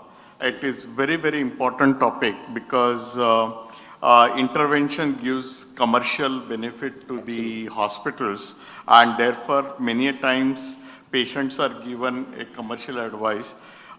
We have to tell the patient that the bypass or interventions do not increase or prevent infarct or increase life. It is, and we should not go on oculostenotic reflex. That's what I would strongly recommend. Absolutely, sir. I think that's what all the guidelines say now too, that it's no more just an angiography. It has to, you should have some functional testing. One of the studies there, the flavor study, actually looked at IVUS versus, the FFR, and found that the FFR is in fact probably as good as an IVUS in determining whether, determining outcomes. Any other questions from the audience? We do see in our clinical practice that the patient is coming with chest pain, dyspnea, and if you see the ejection fraction is less than 35, you do CAG, multivessel disease. Should we do PCI? Should we not? So I think in these patients who come with just dyspnea, sir, doing a study that looks at either you could do during the angiogram and FFR. If the FFR is significant, it would mean that there is an area of ischemic burden there. The other thing that one could do is do a scan, do a PET scan or a MIBI scan to look for evidence of reversible ischemia. So if there's any hibernating myocardium, they would probably benefit. But otherwise, a lot of these patients do pretty well on, especially with drugs like sacubitril, valsartan. Just improving their LV function does a great job in terms of anginal and dyspnea also. Yeah, if you remember last year in ESC, they presented revived BCI's 1 and 2 trial, in which this population, ejection fraction less than 35, multivessel disease, and the prerequisite entry criteria was that 4 viable segments have to be there, then only the patient would be recruited. And what they found at the end of 3.2 years, that with the standard of care plus PCI, without PCI, there was no benefit. Difference. And then at ACC, they presented the viability study, because what we feel is that if reperfusion is there and we do revascularization, certainly our patient should benefit. That's what the reason, and that's why we used to do viability study and then do revascularization. But then there also they said, instead of viability, it is a scar index, which is a much better prognostic determinator than the viability. So in spite of doing viability, these patients have not benefited by PCI. So the message from here is that our GDMT over the years has improved significantly, and our aim should be to implement GDMT as it is implemented in the trials, which has become sometimes difficult to replicate in day-to-day clinical practice.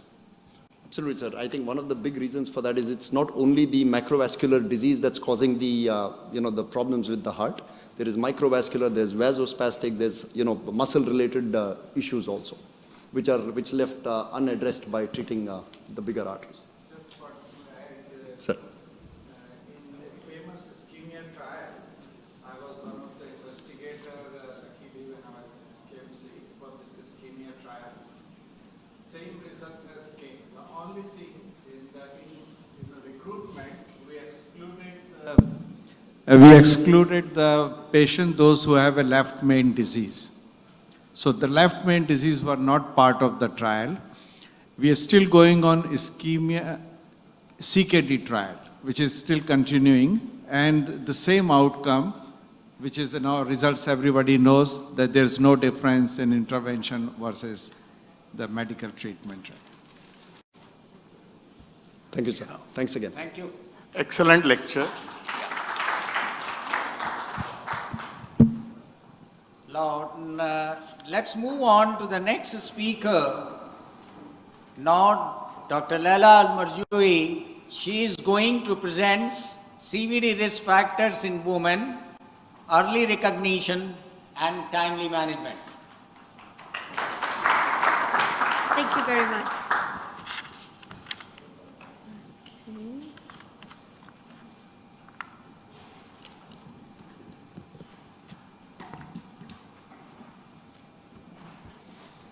Just want to make sure that I'll be able to use this.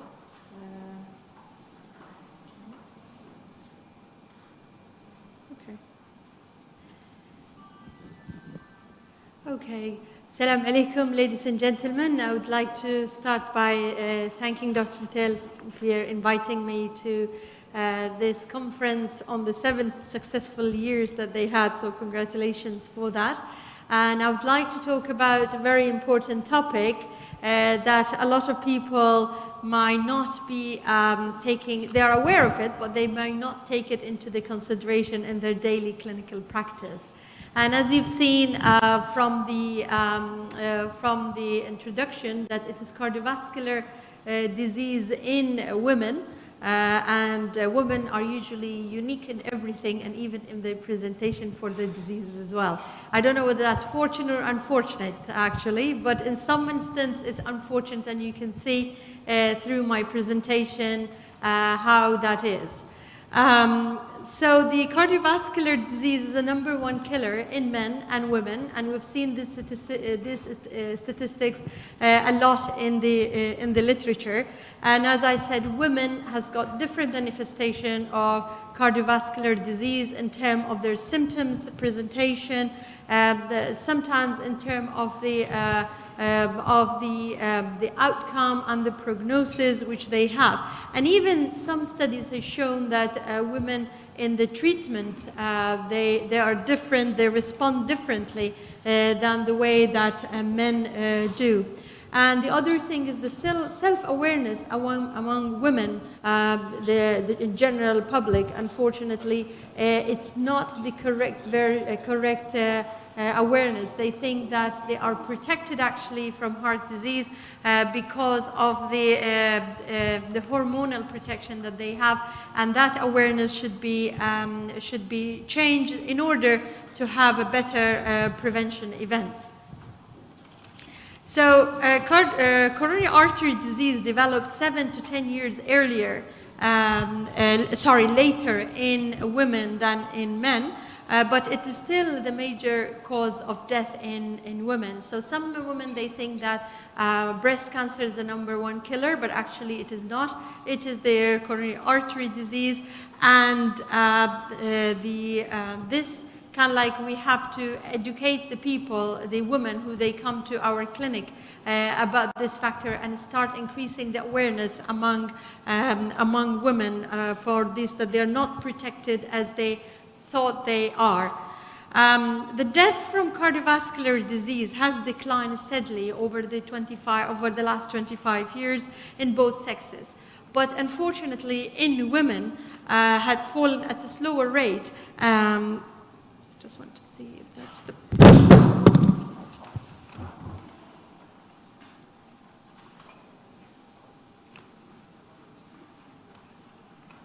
So we can see that here it plateaued here, but now it's since 2017 it has going to go up again, and it has increased in women. So that is kind of like an alarming statistics, and really serious action needs to be done about it, and especially among clinicians in terms of detection of the early symptoms of the disease among women. And really, like gender differences in cardiovascular disease occurs across all the pathology that we have in our daily practice as a cardiologist. And as my colleague mentioned, that women, he mentioned about the endothelial dysfunction, so women are more prone about endothelial dysfunction, and we have more kind of like presenting menuca, the non-obstructive coronary artery disease with myocardial infarction, and the Takotsubo cardiomyopathy. We all know about that, especially occurs in postmenopausal women, related to stress, usually more common in women than in men. And even the pathology behind the coronary artery disease that the woman presents is different in women than in men. So women present less extensive coronary artery disease, but more coronary microvascular dysfunction with poor outcome and more endothelium dysfunction. And this is no difference when we come to heart failure as well. So in heart failure with preserved ejection fraction, it's commoner in women, especially the women with history of hypertension. And death and hospitalization, this is a good thing that in women is better compared to men when they are admitted for heart failure with preserved ejection fraction. And this is no difference in heart failure with reduced ejection fraction, that it differs between men and women in terms of the lower dose of medication is needed for women compared to men, like beta blocker. This is one of the study. It was found that even in terms of their need of the medication is different between men and women.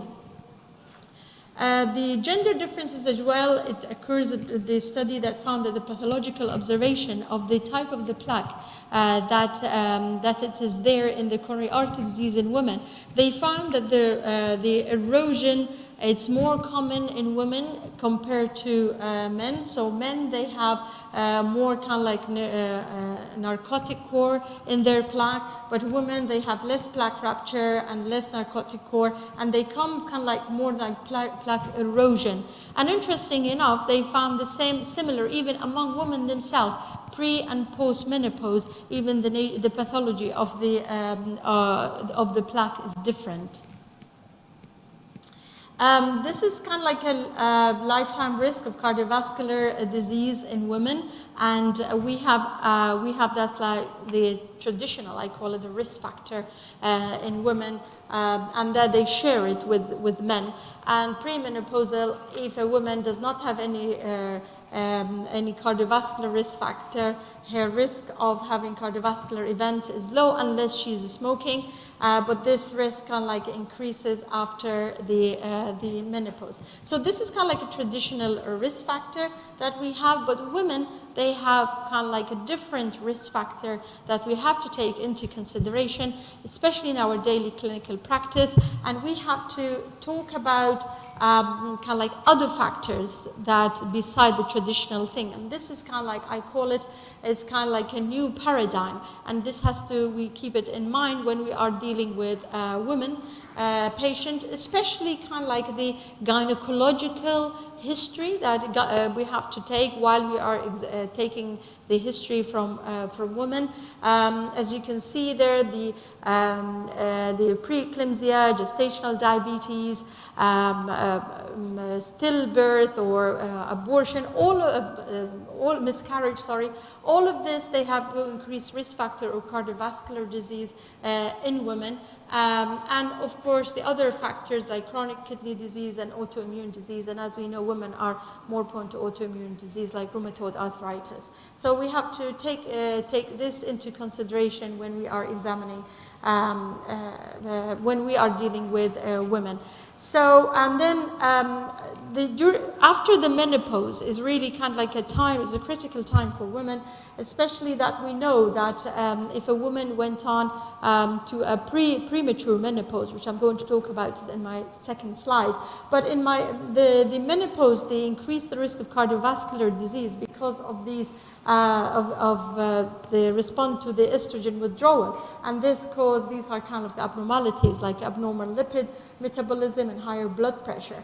And a lot of studies have done and shown that that women increase risk of non-fatal cardiovascular disease with premature or early menopausal or even relatively early menopausal, they are more risk of coronary artery disease. They found even that in the study that women who have got early menopause have 2-year lower life expectancy compared to women with normal or late menopause. And in WISE study, they even showed that they have 7 increased time fall in cardiovascular disease in women who have an early menopause.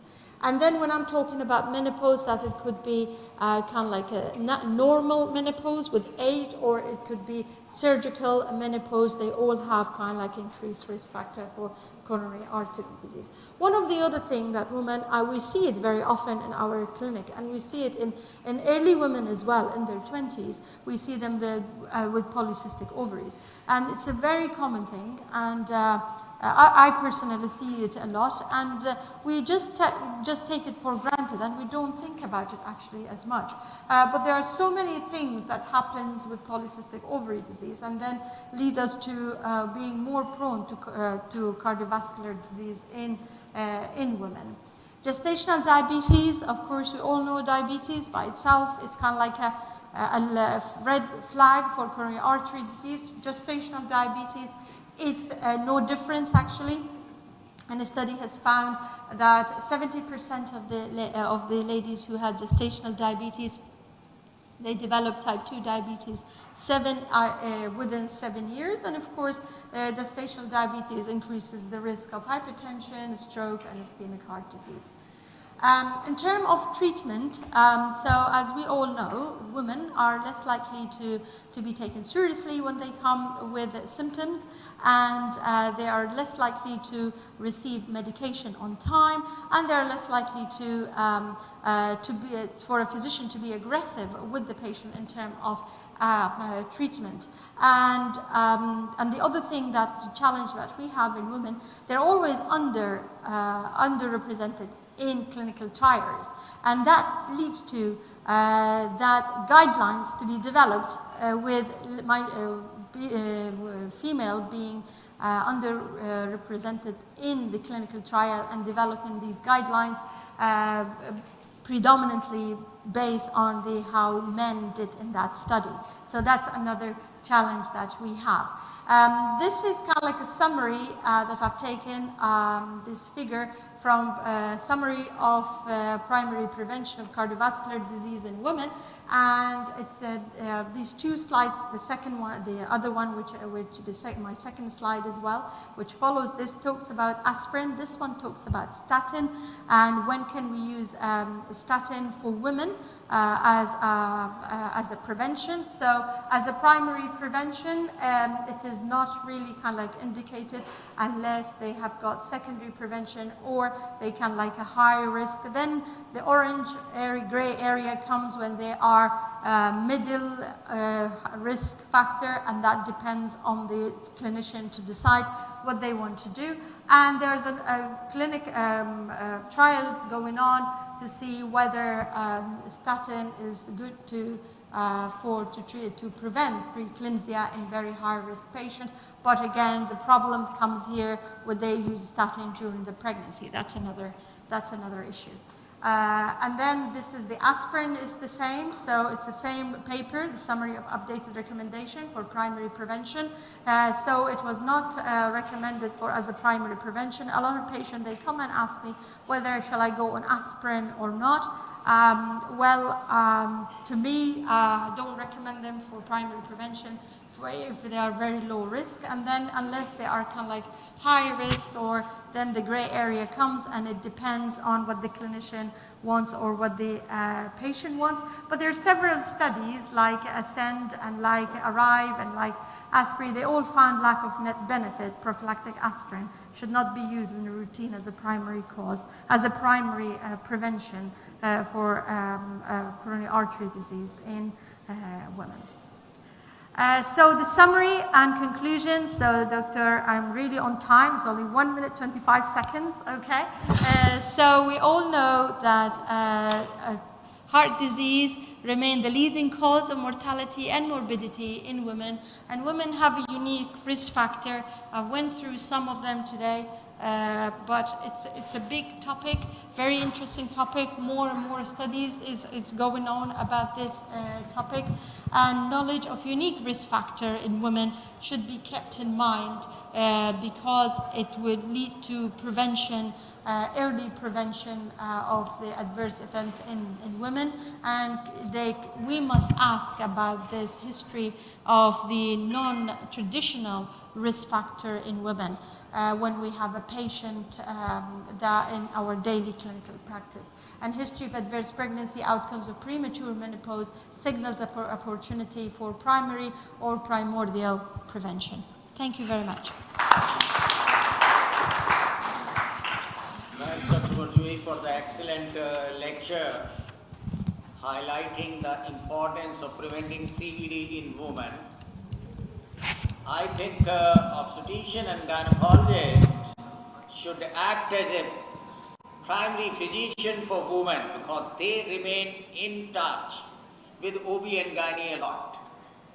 And as you have rightly highlighted, that the unique features or risk which are associated with women, especially pregnancy-related disorders, whether it's GDM, whether it's pre-eclampsia, eclampsia, all these subsequently they increase the CVD risk significantly. So every hospital should have a well-woman clinic in which all these patients, if they don't follow them, they disappear in community and ultimately they present with cardiovascular disease in future. So if they are followed in well-woman clinic, all these complications can be prevented. Very good point. And a lot of patients, maybe they don't know that if they have preeclampsia or eclampsia or gestational diabetes, that they have a risk. They all think that it's only related to pregnancy, and once pregnancy is over, they are back to normal. So because nobody has spoken to them and nobody have asked them to do a follow-up, and how often to do the follow-up and with who and how. So that's a very good, valid point that you mentioned. Thank you. Any other comments? Okay. Thank you very much.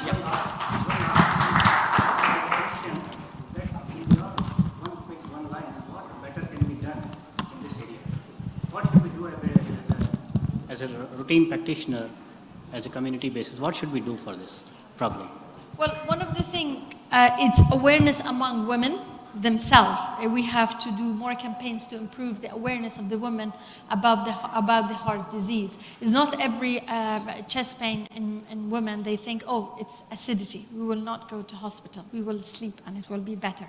A lot of patients, they do that and then they present really late. So awareness, you're not protected, first of all. Secondly, if you're pregnant and you've got these symptoms, you have to follow up. So I think awareness is the main thing. The second thing is, and of course, we have to increase the awareness among women, so they will participate in studies and trials more. So they will help us in developing proper guidelines. So it will be kind of like a same. We know how they behave, and there will be better treatment and better medication development for them. And then for the clinician themselves, collaboration, as you've nicely mentioned there. The gynae and the cardiology, and they have to have collaboration with each other. The clinician, when they are taking history from the patient, they have to put in mind their non-traditional cardiovascular risk factor. And still, I believe, okay, so women, we have the other risk factor. I believe men have got some risk factor we have not discovered it, because we are really kind of like bored of saying hypertension, diabetes, hypercholesterolemia, and we're treating all, and still people coming with events. So I'm sure there will be in the future, there will be some other risk factor that we have not touched yet. So for women, we have to put that in mind in our daily clinical practice, and put it in mind when we are examining patient, and dig into this history and take these people and educate them and start prevention early. I will just add, it's absolutely right, but as we know that this disease is a lifestyle disease. And I have seen in our daily practice, most these women after the multiple pregnancies gaining a lot of weight, doing minimal exercise, minimal activity. If we just stress 2 points, not to gain weight, daily exercise, improve your lifestyle, they can prevent a lot of things in future. Yes, I think that applies for men as well. And in this, women, they're no different than men. But always I've noticed that women, they say, oh, you know, I've got, my waist is big because after cesarean section. I said, who said that? That's a misconcept. After cesarean section, you should not have a big waist. And that is because you have not walked. You ate very late, for example. Or the food portion. I always tell them there are three. There are the timing of the food, the quality of the food, and the quantity of the food. So it is the sedentary lifestyle and the food. So it is not. And then some patient, they come and tell me, well, I'm not eating much, but why I'm gaining weight? I said, hang on. If I put you in a room and for a week, I only give you 2 apples per day and water, would you not lose weight? So it is unawareness of what we're eating. I tell them, make a diary of what you eat and you'll be surprised of what you're eating, actually. Thank you, Dr. Laila. It was an excellent presentation. Can you ask a question? Thank you very much. Concerning... I have the pleasure to invite Dr. Joseph Kurian, the specialist cardiologist from LLH Hospital. He is going to speak and tell us how to make the right call in management of challenging cases of non-valvular atrial fibrillation. Dr. Joseph, welcome, and floor is yours.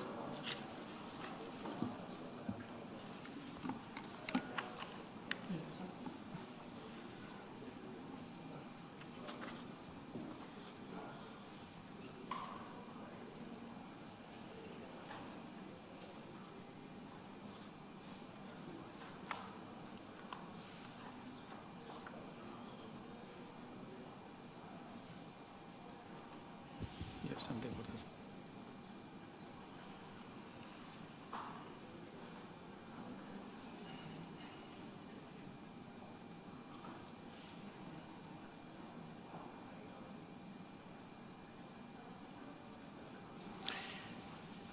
Good evening, friends. We'll have a short discussion about the atrial fibrillation, challenging cases for patients with comorbidities. In the beginning, I would like to say that sorry for being late because I got stuck up in the traffic, and thanks to the organizers for inviting me for this program. And we had an excellent presentation on the cardiovascular disease in women. And as the meta-analysis of all the NOACs, they found that NOACs are clearly superior to warfarin, even in lowering all-cause mortality. The stroke and systemic embolism, and a significant reduction in cerebral hemorrhage. Only downside was a slight increase in GI hemorrhage. And even our good old warfarin was able to prevent stroke by around 65 to 70%. So if any drug says that it is non-inferior to warfarin, that decreases stroke by around 70%. And the meta-analysis found that there is around 20% further decrease in stroke. So NOACs are clearly superior. All the NOACs, for that matter. But when it comes to certain, say, comorbidities, maybe there may be difference between the NOACs. We will have a short discussion about that.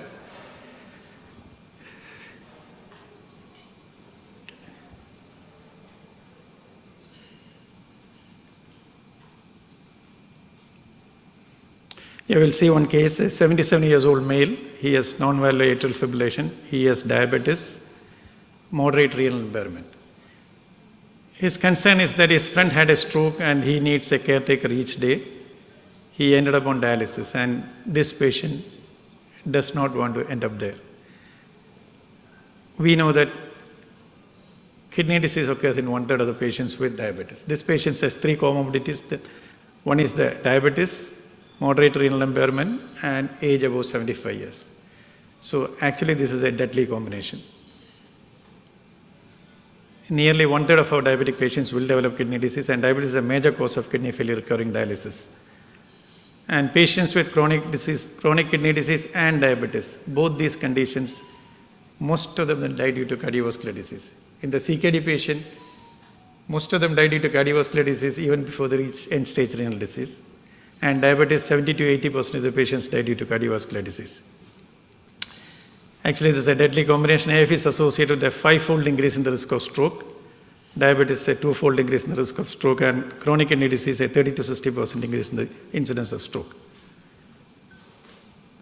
Diabetes is one of the leading causes of CKD, and by itself increases the risk of stroke as well as bleeding. This is the data from 15,000 patients. It has been found that those with diabetes have almost a 2-fold increase in the incidence of cardiovascular mortality and total mortality. Those with kidney disease, the cardiovascular mortality and total mortality is even more than those with diabetes. If both these combinations happen, you can see that it's almost 4 to 5-fold higher compared to a patient without diabetes or CKD.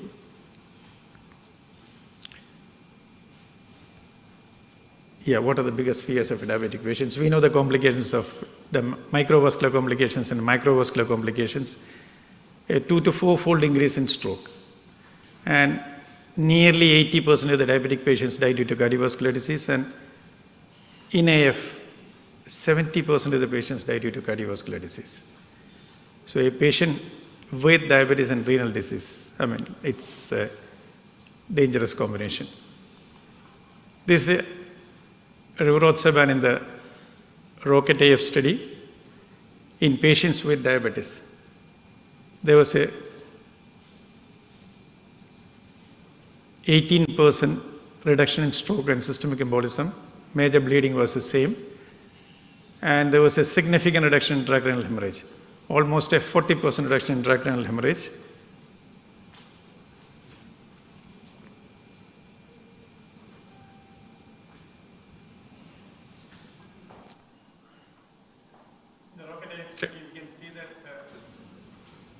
Rivaroxaban produced a consistent reduction in vascular death, almost a 20% reduction in vascular death, which was statistically significant.